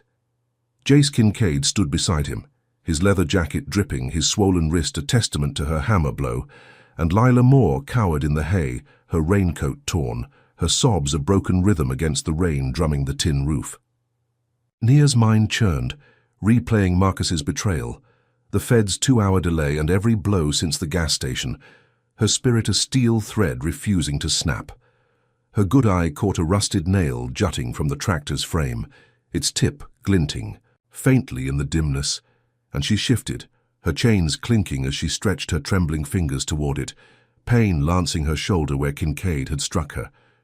Brant paced, his boots scuffing the dirt, muttering to Kincaid about cleaning up before sunrise, his hazel eyes flicking to her with a grin that promised more. Nia's legal mind steadied her, years of training overriding the agony as she worked the nail free, its jagged edge scraping her palm until it slipped into her grip, a slim chance in the gloom. She twisted it into the chain's lock, her movements slow, masked by Lila's whimpers and the rain's roar, each scrape a whisper of freedom. Brant turned, his knife sheathed, and Nia froze, her good eye locked on his. But he smirked, oblivious, barking at Kincaid to check the dogs outside, their barking a distant howl through the storm. The lock clicked, the chain falling loose with a soft thud into the hay, and Nia rubbed her wrists, blood slicking her fingers as she stood, wobbly but alive. She lunged for a pitchfork leaning against the wall, its tines rusted but sharp, and swung it at Kincaid as he re-entered. The metal, grazing his arm as he cursed, stumbling back. Brant charged, his fist aimed at her jaw, but she ducked, driving the pitchfork's handle into his gut, the air whooshing out of him as he doubled over, his pin clattering to the dirt. Lila scrambled up, grabbing a shovel, and swung wildly, the blade clipping Kincaid's shoulder as he roared, blood seeping through his jacket. Nia bolted for the barn's side door, her legs screaming with every step, and kicked it open, rain soaking her anew as she stumbled into the dark, Lila panting behind her. The farm's rusted pickup sat 10 yards off, its keys dangling in the ignition. A stroke of luck Marcus hadn't stripped away, and Nia hot-wired it with trembling hands, the engine sputtering to life as Kincaid's shouts echoed from the barn. "She's loose!" Nia floored it, tires spinning on wet dirt as she tore down the path, Lila gripping the seat, her raincoat flapping as the barn shrank in the rear view, Brant's hulking silhouette bursting out too late. Rain streaked the cracked windshield, her good eye scanning the road as she veered toward Hollow Pines Town Square, her mind blazing with a reckless plan. She'd dodged Kincaid's dogs, survived Marcus's sellout, and now she'd take the fight to them, crash their smug victory with the truth they couldn't bury. The courthouse loomed ahead, its brick facade lit by torchlight from a crowd gathered on the steps, their chants swelling over the storm as Judge Harold Crane stood. At a podium, his grey hair slicked back, his cold blue eyes glinting as he addressed them mid-speech, his voice booming through a megaphone. "We'll root out this threat," he declared, the crowd cheering, bats and chains waving in their hands. A lynch mob fed by Brant's lies. Nia swerved the pickup into the square, tires screeching as she slammed the brakes, the truck skidding. To a halt 10 feet from the steps, mud splashing the crowd as they turned, their faces twisting with rage. She leapt out, her leg buckling under the graze's sting, and ripped her U.S. Attorney badge from her blazer's inner pocket, its gold shield glinting in the torchlight as she held it high, her voice cutting through the rain like a blade. "I'm Nia Jackson, U.S. Attorney," she shouted, her tone steady despite the blood dripping from her arm, the slur trouble a stark accusation against Crane's bench. Gasps rippled through the crowd, heads whipping toward her, mouths dropping open as Crane froze, his gavel hovering mid-air, his smirk faltering into a scowl. "You've been lied to," she roared, her good eye blazing. "Brant framed me, Crane rigged my trial, I've got proof, and the feds are coming." The square erupted, shouts clashing in shock and fury, a woman in the back screaming, "She's lying," while a man near the front muttered, "Ain't no way," his torch dipping as doubt flickered in his eyes. Nia's chest heaved, her ribs shrieking as she stood tall, the badge a beacon in the storm, and for a moment she thought she'd reclaimed power, turned their hate into chaos. Deputies flanked Crane, their hands on holsters, hesitating as the crowd's roar swelled, bats lowering in confusion. She'd stunned them, flipped their script, and the square teetered on the edge of revolt, her truth a crack in their wall of lies. Lila climbed from the truck, her shovel raised, a silent ally at Nia's side, and Nia's pulse quickened, believing she'd lit a spark that Brant couldn't douse. Then a sharp crack split the air, not thunder, but a gunshot, and pain seared her shoulder, a bullet grazing her flesh as she stumbled, blood welling hot under her blazer. Nia's good eye darted upward, spotting a sniper on the courthouse roof, his rifle glinting as he reloaded, a shadow in a black cap against the rain-soaked sky. Crane's voice boomed, "She's a threat!" His gavel slamming the podium as he pointed at her, his cold eyes glinting with malice. "Take her down!" The crowd surged, their doubts swallowed by rage, bats swinging as they charged, a woman in a stained apron hurling a brick that smashed the truck's windshield. Nia dove behind a stone fountain, her shoulder pulsing, blood soaking her sleeve as Lila scrambled after her, the shovel clattering to the pavement.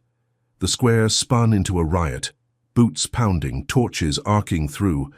The air and Nia's mind raced, replaying her stand. The badge, the shout, the stunned silence before the shot. She'd rocked them, thought she'd won a breath, only to ignite this. a sniper's bullet and a mob's fury dwarfing the barn's chains. She pressed against the fountain, mud and blood slicking her hands as she tore a strip from her blazer, wrapping her shoulder, pain blurring her vision. The crowd's chants grew feral, "Get her!" echoing over the rain's drumbeat, and Naya's good eye caught Crane smirking from the steps, his gavel raised like a king commanding an execution. Deputies joined the fray, their batons swinging as they closed in, and Lila clutched her arm, her voice a whisper. "We're trapped," she said, but Nia shook her head, her spirit iron despite the chaos. She'd crashed their party, stunned.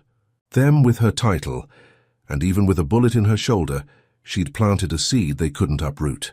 The sniper's scope glinted again, a red dot dancing on the fountain's edge, and Nia braced herself knowing this wasn't the end, not yet. Drop a comment with number 1 if you think Nia's badge reveal was the gutsiest move she could have pulled in that square, then hit like and subscribe to see her next play. Did that sniper just seal her fate, or can she turn this riot into her redemption? Nia Jackson crouched behind the stone fountain in Hollow Pines Town Square, rain hammering her battered shoulders as blood seeped from the sniper's graze on her arm, soaking the shredded remains of her navy blazer. Her slacks were torn at the knees, mud-caking her bruised legs, and her swollen left eye pulsed, a bruised slit against the chaos of the riot erupting around her. Her right eye burned with focus, darting through the mob's swinging bats and arcing torches, their chants of "Get her!" a feral roar over the storm's drumbeat.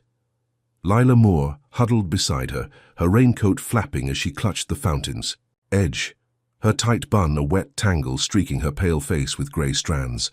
Nia's cracked ribs screamed with every breath, the slur "trouble" carved into her forearm, a throbbing accusation, but her U.S. attorney badge still gleamed in her fist, its gold shield a defiant spark against Judge Harold Crane's gavel slamming the podium 10 yards away.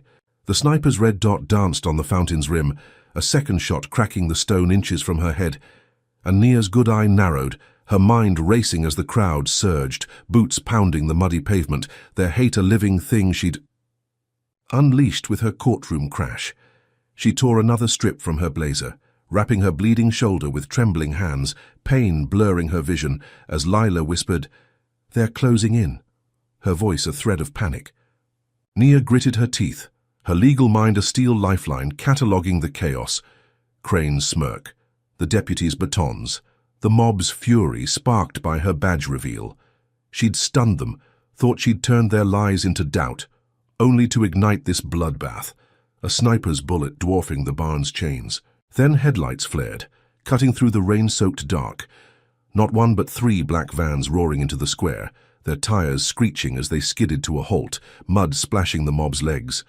Federal agents spilled out, their vests marked. FBI in bold white, rifles raised as they shouted, "Stand down!" over the crowd's roar, and Nia's heart leapt, relief flooding her chest as she spotted Darius Wells leaping from the lead van, his suit rumpled, his DOJ badge glinting. Under the torchlight, "Darius!" Nia rasped, staggering up, her leg buckling under the bullet graze as she waved her badge, rain streaking her bloodied face. He sprinted toward her, his 6-foot frame shoving through the mob, his deep voice booming. "Nia, hold on!" Agents flanked him, their weapons trained on the deputies who froze, batons mid-swing, as Crane bellowed from the steps, "This is my jurisdiction!" His gavel useless against the Fed's advance. Darius reached her, pulling her from the fountain's shadow, his grip steady on her bruised arm as Lila scrambled after them, her shovel lost in the mud. "You're safe," he said, his eyes blazing, with fury as he took in her wounds, the slur on her arm, the blood soaking her slacks. "We got your file, cracked the red tape. Brant's done." Nia nodded, her chest heaving, and handed him a hidden audio recorder from her blazer's torn lining, its red light blinking faintly, a backup of Brant's threats she'd switched. "On in the barn. Everything's there," she said, her voice hoarse but firm, rain dripping from her braids as she leaned on him, pain a distant hum. "Vernon, Crane, the payoffs. Get it to D.C." Darius slipped the recorder into his pocket, his jaw tight as he barked orders, agents cuffing deputies and parting the mob, their torches dropping into puddles with hisses of steam. Crane's face paled, his grey hair plastered to his skull, as he backed toward the courthouse doors, but an agent seized him, snapping cuffs on his wrists as the crowd's chants faltered into stunned murmurs. Naya's good eye locked on Brant's hulking silhouette storming from a side street, his khaki uniform soaked, his Confederate pin glinting as he shouted, "She's a fugitive," only to freeze as agents swarmed him, rifles aimed at his chest. She thought she'd won, the feds her cavalry, justice crashing through Hollow Pine's rotting core, and her knees nearly buckled with the weight of survival. Darius guided her to a van, its back doors gaping, and helped her inside, the vinyl seat cool against her torn clothes as Lila climbed in beside her, her raincoat dripping onto the floor. "You're a damn tank," Darius said, clapping her shoulder, pain flaring where the sniper had grazed her, but she grinned, faint and fierce, believing it was over. Agents dragged Brant into another van, his hazel eyes blazing with rage as he thrashed, cuffs clinking, and Crane slumped in a third, his gavel lost in the mud. The square cleared, the mob scattering under the feds' glare, and Nia's good eye caught a state trooper approaching, his uniform crisp despite the rain, a lanky white man in his 30s with a wide-brimmed hat shadowing his unreadable face. He leaned into the van, his badge reading Trooper Ellis, and nodded at Darius, his voice steady. "Heard the alerts," he said, his hand resting near his holster but not drawing. "She's hurt bad. I'll take her in, keep her safe. Till it's sorted." Nia tensed, her good eye narrowing as Darius hesitated, rain streaking his suit, but he nodded, trusting the trooper's calm. "Good," he said, stepping back. "Feds are tied up securing the scene. Get her to a holding, point neutral ground." Ellis opened the passenger door, his grip iron as he helped Nia out, her leg pulsing with every step, and she sank into his cruiser, the seat warm against her soaked frame. Lila stayed behind, an agent wrapping her in a blanket, and Nia handed Ellis the recorder, her fingers shaking as blood dripped onto the dashboard. "This ties Brant to Crane, Vernon too," she rasped, her voice a steel thread. "Get it to the DOJ, Darius Wells. They're coming for me." Ellis took it, slipping it into his pocket with a nod, his face blank. "Sounds heavy," he said, starting the engine. "I'll pass it along." The cruiser rolled forward, rain, drumming the roof, and Nia's tension eased a fraction.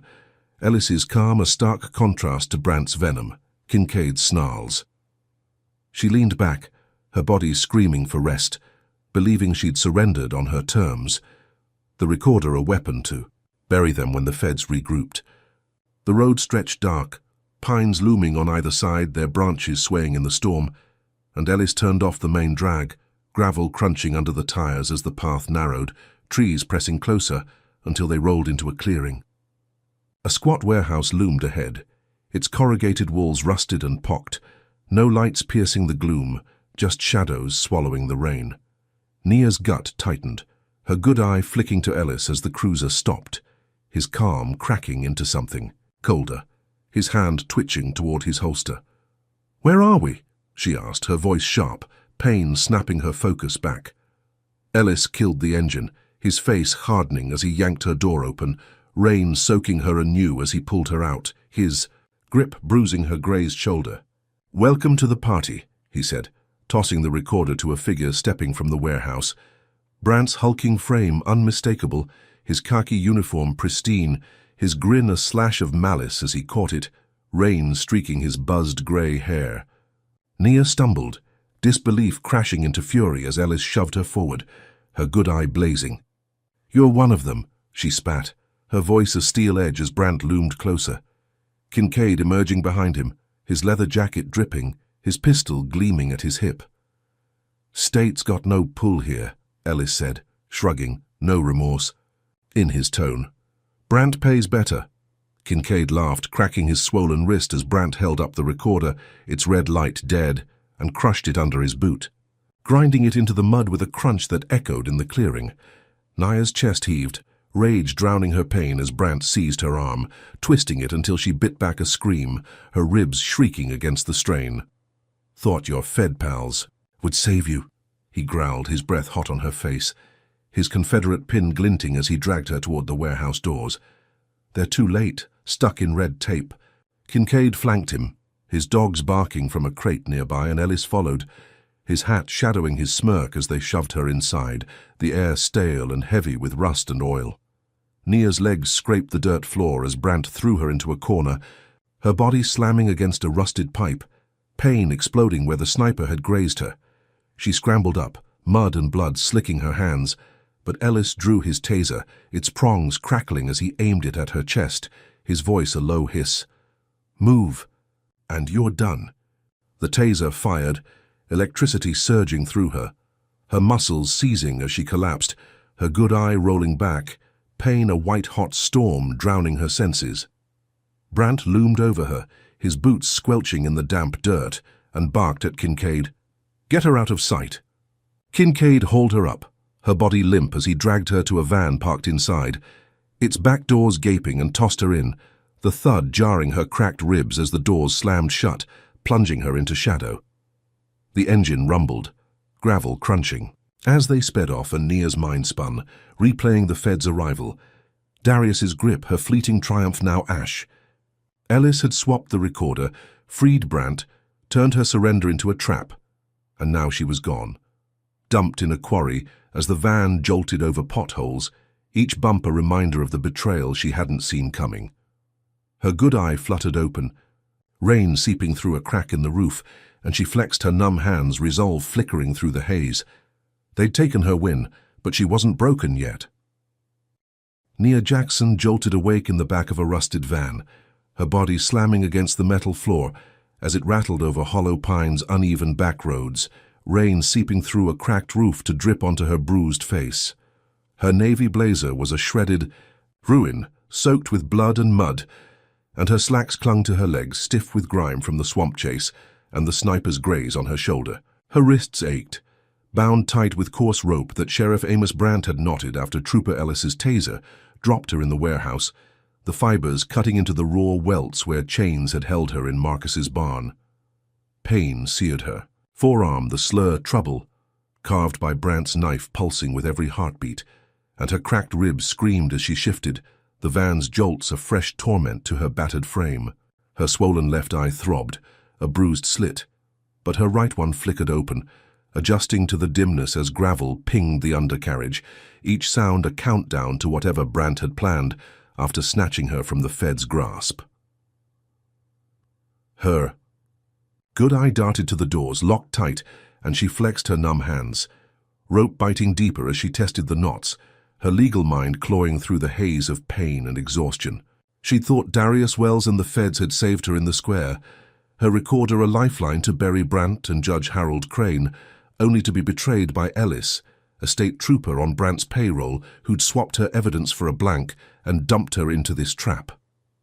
The van slowed, tires crunching to a stop, and Nia's stomach twisted as the doors swung open, Brandt's hulking frame filling the gap, his khaki uniform pristine despite the rain, his Confederate pin glinting as he loomed over her. Jace Kincaid flanked him, his leather jacket dripping, his swollen wrist a faint trophy from her hammer blow, and his pistol gleamed at his hip, a silent promise of worse. "Rise and shine, princess," Brandt growled, his hazel eyes blazing with malice as he yanked her out, his grip bruising her grazed shoulder, rain soaking her anew as she stumbled into a quarry's muddy clearing, its steep walls towering like a grave under the storm-dark sky. Nia's legs buckled, mud sucking at her torn shoes, but she steadied herself, pain sharpening her focus as Kincaid doused her with gasoline from a red can, the acrid stench choking her lungs as it soaked her, blazer and slacks stinging the cuts on her palms. Brandt pulled a camcorder from the van, setting it on a tripod, its red light blinking as he aimed it at her, his grin a slash of venom. "Time to confess," he said, his voice low and thick, pressing a knife to her throat, the blade's edge, cold against her skin. "Say you attacked Vernon, escaped, burned the motel, all of it, or you don't leave this hole." Nia's chest heaved, the rope biting her wrists as gasoline fumes burned her eyes, her good eye locked on the lens, a ticking clock she couldn't outrun. She'd faced death before, stared down cartel hitmen, but this was personal, a staged execution to seal her fate and bury Darius's fight. Her mind raced, searching for a crack, and she nodded, the blade digging deeper as she swallowed, her throat dry with fear and fury. Kincaid hit record, the camcorder humming as Brant stepped back, arms folded, his boots squelching in the mud. Nia stared into the lens, her voice hoarse but steady, rain streaking her bloodied face. "I'm Nia Jackson," she rasped, her words a deliberate strike. "They're forcing this. I didn't assault anyone, didn't escape, didn't burn anything. Brant's corrupt, tied to Crane, framing me to cover it." Brant cursed, lunging forward, but she kept going, her good eye blazing. "DOJ's coming. Check their accounts, their lies. This is their script, not mine." She slipped in a code, blue dawn rising, a signal from an old case Darius would catch, a plea to dig deeper when this tape surfaced. Kincaid's fist slammed into her jaw, the crack of bone on bone drowning her words as she staggered, blood spraying from her lip. But she'd planted the seed, a spark they couldn't edit out. "Cut it!" Brant roared, his face darkening as he grabbed the camcorder, rewinding the tape, his breath hot with rage. "She's playing us," Kincaid snarled, his pistol raised, rain streaking his shaved head as he limped closer, his swollen wrist trembling. "Smart but dead smart." Brant nodded, tossing the camera aside, its tripod sinking into the mud, and seized the gasoline can, splashing it around her in a wide ring, the puddle glistening under the van's headlights. "We'll fix it," he said, his voice a guttural hiss. "Make it sing our tune." He flicked a lighter from his pocket, its flame flaring bright against the rain, and Nia's heart slammed against her ribs, her good eye darting to the rope, her legal mind screaming for an out as the fire danced in his hand. She'd thought she'd turned the tables, used their own tool against them, but they'd twist it, burn her alive to sell the lie. Nia twisted her wrists, the rope fraying against a jagged rock she'd palmed from the quarry floor, its edge cutting into her palm as she worked it free, pain a distant hum against the gasoline sting. Brant tossed the lighter into the puddle, flames erupting with a roar that swallowed her gasp, a ring of fire trapping her as heat seared her legs, blistering her skin through the soaked slacks. She lunged, rolling through the blaze, her blazer, igniting as she hit the mud beyond, the flames licking her back as she smothered them, her good eye watering from the smoke. Kincaid charged, his pistol aimed, but she swung the rock shard, its edge slashing his thigh, blood spurting as he howled, collapsing into the muck with a splash that doused the fire's edge. Brant roared, "Get her!" his knife flashing as he leapt through the dying flames, his boots slipping in the wet earth. Nia scrambled up, her leg pulsing from the graze, her shoulder a throbbing mess as she dodged Brant's blade, the tip grazing, her side a fresh line of blood welling under her ribs. She stumbled toward the van, her good eye spotting the keys in the ignition, a reckless chance she couldn't miss. Brant grabbed her ankle, yanking her back, but she kicked free, her heel cracking his nose, blood spraying as he reeled, his Confederate pin glinting in the firelight.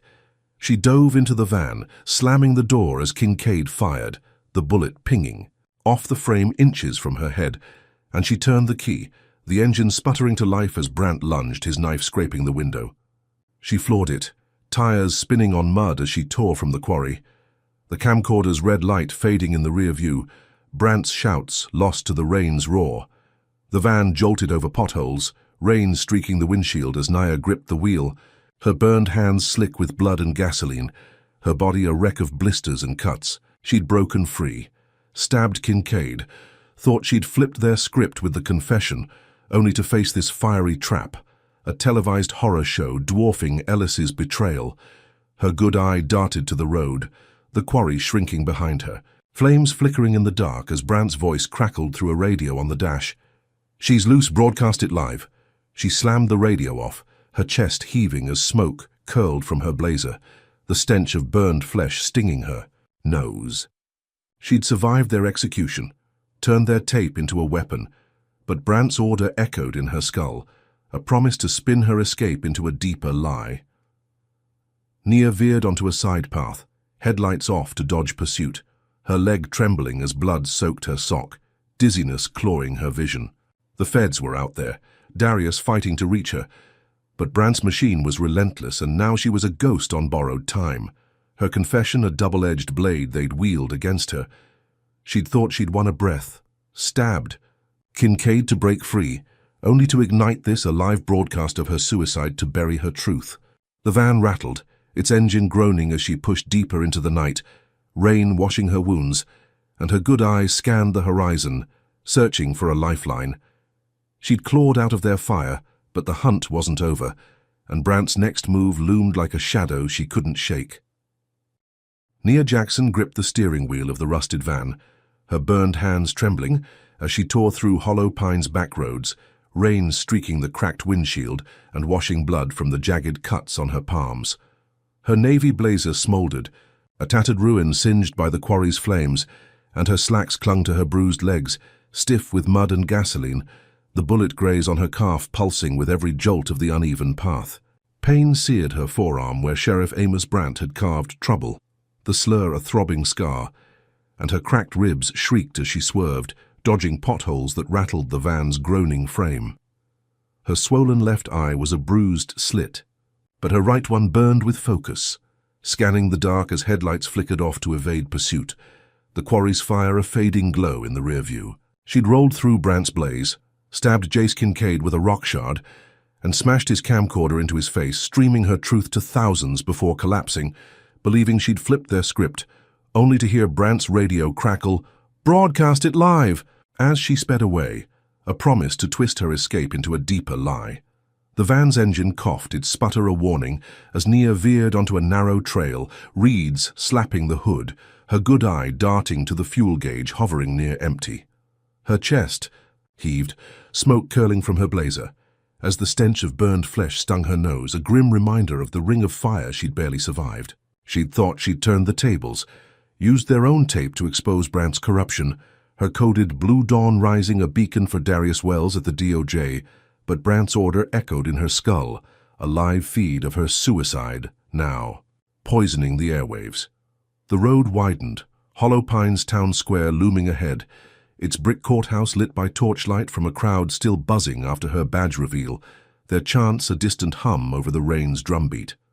She slammed the brakes, tires skidding as she stopped 50 yards from the chaos, mud splashing the windshield, and her good eye caught Judge Harold Crane on the steps, his grey hair slicked back, his voice booming through a megaphone to rally. The mob, their bats and chains waving like a war cry. Nia stumbled out, her leg buckling under the graze's sting, pain blurring her vision as she gripped the van's door, rain soaking her anew. Her U.S. attorney badge glinted in her fist, a battered shield she'd wielded to stun them, and she limped forward, mud sucking at her torn shoes, her mind blazing with a reckless plan. She'd crashed their square once, thought she'd won, a breath only to face a sniper's bullet. Now she'd do it again, turn their broadcast into her weapon. The crowd's roar swelled as she neared, their faces twisting with rage, a man in a soaked cap hurling a rock that grazed her shoulder, blood welling hot where the sniper had struck. She ducked behind a lamppost, its flickering light casting her shadow across the pavement, and spotted Crane mid-speech, his cold blue eyes glinting as he shouted, "She's a fugitive, a threat to our town!" The mob cheering, their torches, a sea of fire against the storm. Nia lunged, her legs screaming as she tackled a deputy on the fringe, wrenching his radio from his belt, its static crackling as she tuned it to WHPM, Crane's brother's station, the same one that had smeared her as a cop killer. She smashed the mic against the pavement, her good eye locked on Crane as she shouted, "This is Nia Jackson, U.S. Attorney," her voice hoarse but piercing, broadcasting live to thousands as the crowd froze, heads whipping toward her. "Brant staged my death, Crane rigged my trial. I've got proof streaming now, check their lies." She dove for a news van parked 10 yards off, its antenna buzzing with the live feed, and slammed her badge against the window, the gold shield flashing in the camera's glare as a reporter shrieked, "She's alive!" The mob faltered, bats, lowering as murmurs rippled through them, Crane's gavel slamming the podium in vain, his face paling as the broadcast spun out of his grasp.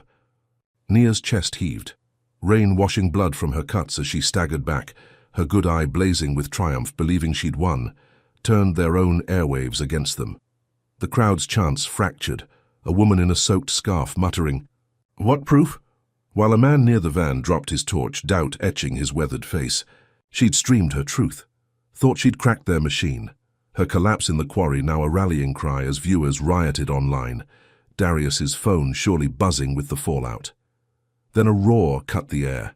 Not rain or rage, but a truck's engine screaming from a side street, Brant's black pickup barreling into the square, its grille gleaming as he leapt out, his khaki uniform soaked, his Confederate pin a taunt as he charged her, tackling her into the mud with a thud that jarred her cracked ribs. Nia gasped, pain exploding as Brant pinned her, his fist slamming into her jaw, blood spraying onto the pavement as the crowd surged anew, their doubt swallowed by his roar. "She's a liar," he bellowed, his hazel eyes wild, yanking her up by the blazer as Kincaid stormed in, his leather jacket torn, his thigh bleeding from her shard, a shotgun in his good hand. Crane seized the moment, his voice booming, "She's a terrorist!" His gavel raised as he nodded to a militia pouring from the courthouse, 10 men in camo wielding rifles, their boots pounding the steps. Nia struggled, her leg pulsing, but Brant dragged her toward a makeshift gallows on the lawn, its noose swaying in the rain, a rope coiled like a snake ready to strike. The militia flanked her, rifles aimed at her chest, and the crowd cheered, their torches waving as Kincaid shoved Lila aside, her raincoat snagging on a bench as she fell. Her scream lost to the chaos. Nia's good eye darted to the noose, her burned hands flexing against Brant's grip, pain a white-hot storm as the militia tightened their circle, the gallows shadow swallowing her. She'd broadcast her truth, thought she'd turned the tide, sparked a riot online that could reach Darius, only to face this, a lynching dwarfing the quarry's fire. Brant yanked her onto the platform, the wood creaking under her weight, and looped the rope around her neck, its coarse fibers scraping her skin as he tightened it, his breath hot on her face. "You poked the bear," he snarled, his grin feral as Kincaid aimed the shotgun, its barrel glinting in the torchlight. Crane loomed behind, his gavel a scepter as he barked, "End her!" The crowd's roar a thunderclap that shook the square, their hate a tidal wave she couldn't outrun.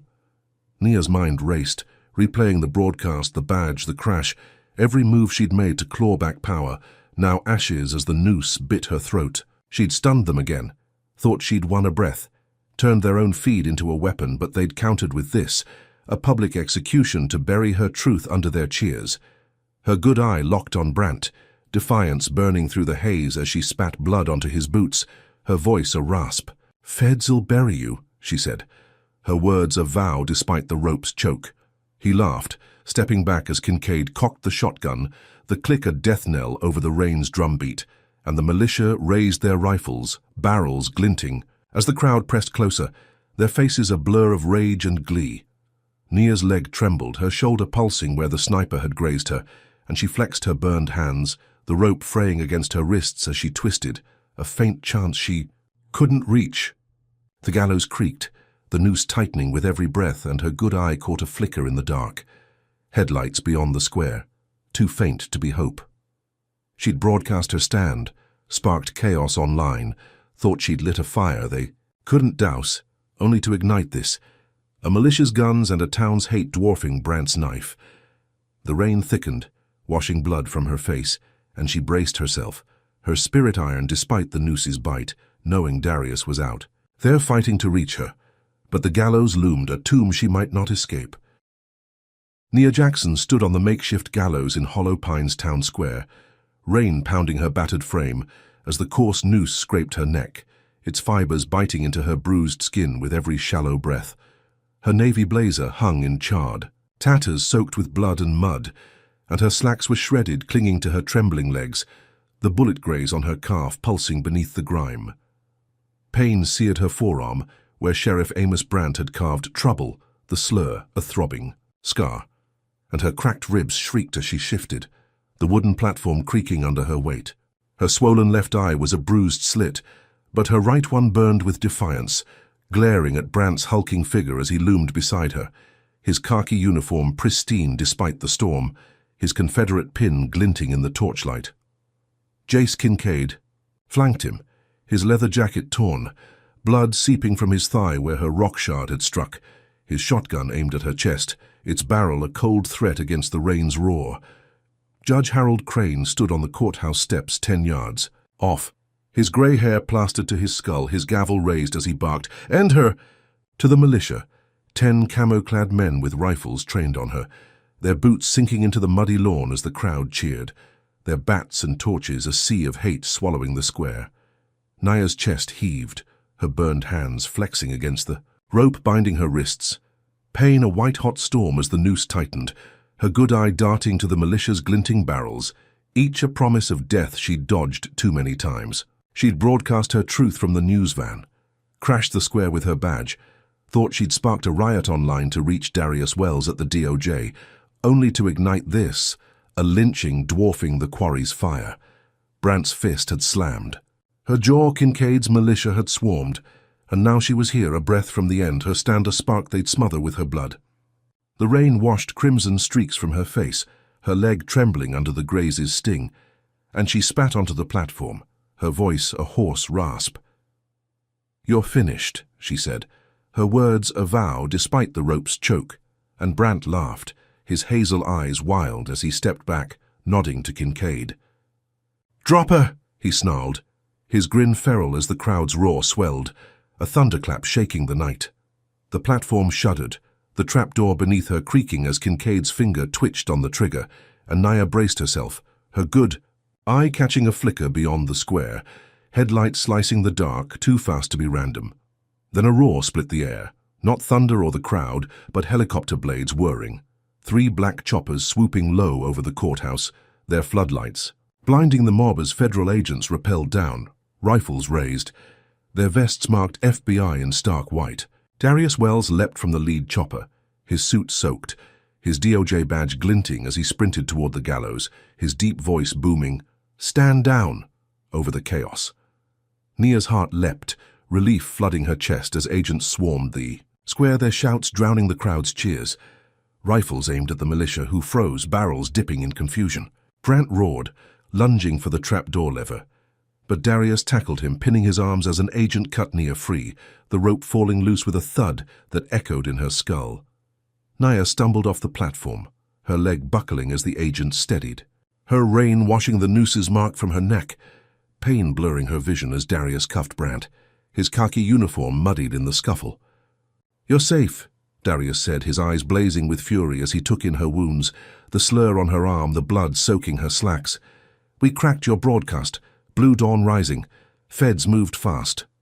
Nia nodded, her chest heaving, and sank to her knees, her good eye locked on Crane as agents seized him, his gavel clattering down the steps, his cold blue eyes wide with shock. The militia dropped their rifles, hands raised as agents swarmed, their camo no match for federal steel, and Kincaid fired a wild shot, the bullet pinging off a chopper as an agent tackled him, wrenching the shotgun free, his bloodied thigh a scarlet stain in the mud. Nia's body trembled, survival a fleeting triumph as she thought it was over. The feds her salvation, Brant's machine shattered in the square. Darius pulled her up, his grip steady on her bruised arm, and she leaned on him, pain a distant hum. As agents cleared the crowd, their torches hissing out in puddles, the square falling silent save for the chopper's whir. "You did it," he said, his voice tight, clapping her grazed shoulder, and she grinned, faint and fierce, believing justice had landed. Brant thrashed in cuffs, his hazel eyes promising vengeance as agents dragged him to a van, and Crane slumped beside him, a broken shell stripped of his throne. Lila Moore staggered from the bench, her raincoat torn, an agent wrapping her in a blanket as she sobbed, her tight bun a wet tangle against her pale face. Nia's good eye scanned the scene, mud and blood slicking her hands, her badge lost in the chaos, but her stand etched into the airwaves, a truth they couldn't bury. Then a crackle cut the silence, not gunfire, but a voice from an agent's radio, sharp and urgent. "Unit 1, we've got audio intercepted from Crane's office. Patching it now." Nia froze, her good eye narrowing as the static cleared, and Crane's voice spilled out, tinny but unmistakable. "If she takes us down, the senator's next. He'll clean it up. DC won't let this spread." The square spun, Nia's breath catching as Darius's grip tightened, his face paling as he pulled the radio closer, the agent replaying it, Crane's confession looping in the rain-soaked dark. "Senator?" Darius muttered, his voice low, pulling a tablet from his vest, fingers flying over the screen as he cross-referenced data, his jaw tightening with every swipe. 2 state senators tied to Crane's bribes, campaign funds from shell companies. This isn't local anymore. Nia's mind raced, pieces slamming together. The gas station, the trial, the fire, all threads in a web stretching beyond Hollow Pines, a national beast with claws unseen. Agents murmured, stunned, and Darius barked, "DOJ's launching a probe now." Nia nodded, her grief hardening into resolve as she limped forward, blood dripping from her arm, her good eye locked on Brant's glare through the van's window, his promise of revenge a silent snarl. She'd shattered Hollow Pines, thought. She'd won only to unveil this, a senator's shadow pulling strings from D.C., framing Darius for treason to ground the feds. Her phone buzzed in her torn pocket, a text from an unknown number slicing through the haze. "You're next." The words a chill down her spine, but she pocketed it, her grin grim and fierce, rain washing her wounds. Agents secured the square, choppers hovering as dawn crept over the horizon, painting the courthouse in pale gold, and Nia spotted a deputy scrambling from the crowd, his uniform muddied, his hand slipping a ledger from Crane's coat as he fled toward a side street, its pages glinting in the torchlight. Nia lunged, snatching a pistol from a fallen militia rifle, her burned hands trembling as she sprinted after him, her legs screaming with every step, mud splashing her slacks as she closed. "The gap! Stop!" she rasped, her voice a steel thread, raising the gun as the deputy turned, his face paling. A concealed aide she'd glimpsed in court, his eyes wide with panic. She fired, the shot cracking through the rain, hitting the ledger in his hand, papers bursting into the mud as he stumbled, clutching his arm where the bullet grazed him. Nia dove, scooping the soaked pages, her good eye scanning the scrawl, names, dates, payments, a senator's signature tying Crane to D.C., a national conspiracy, laid bare. She staggered back, rain washing ink from the ledger, and shouted, "Darius, live feed!" Holding it high as a news van's camera zoomed in, her bloodied face filling the frame, the truth streaming to millions before she collapsed, her leg giving out, mud soaking her knees. The aide fired back, a hidden pistol in his sleeve barking, as a bullet tore through Nia's side, blood welling hot under her ribs as she hit the ground, her good eye rolling back, pain a white-hot storm drowning her senses. Darius roared, tackling the aide as agents swarmed, cuffs snapping on his wrists, the ledger clutched in Nia's burned hand as choppers lifted off, their blades a fading hum.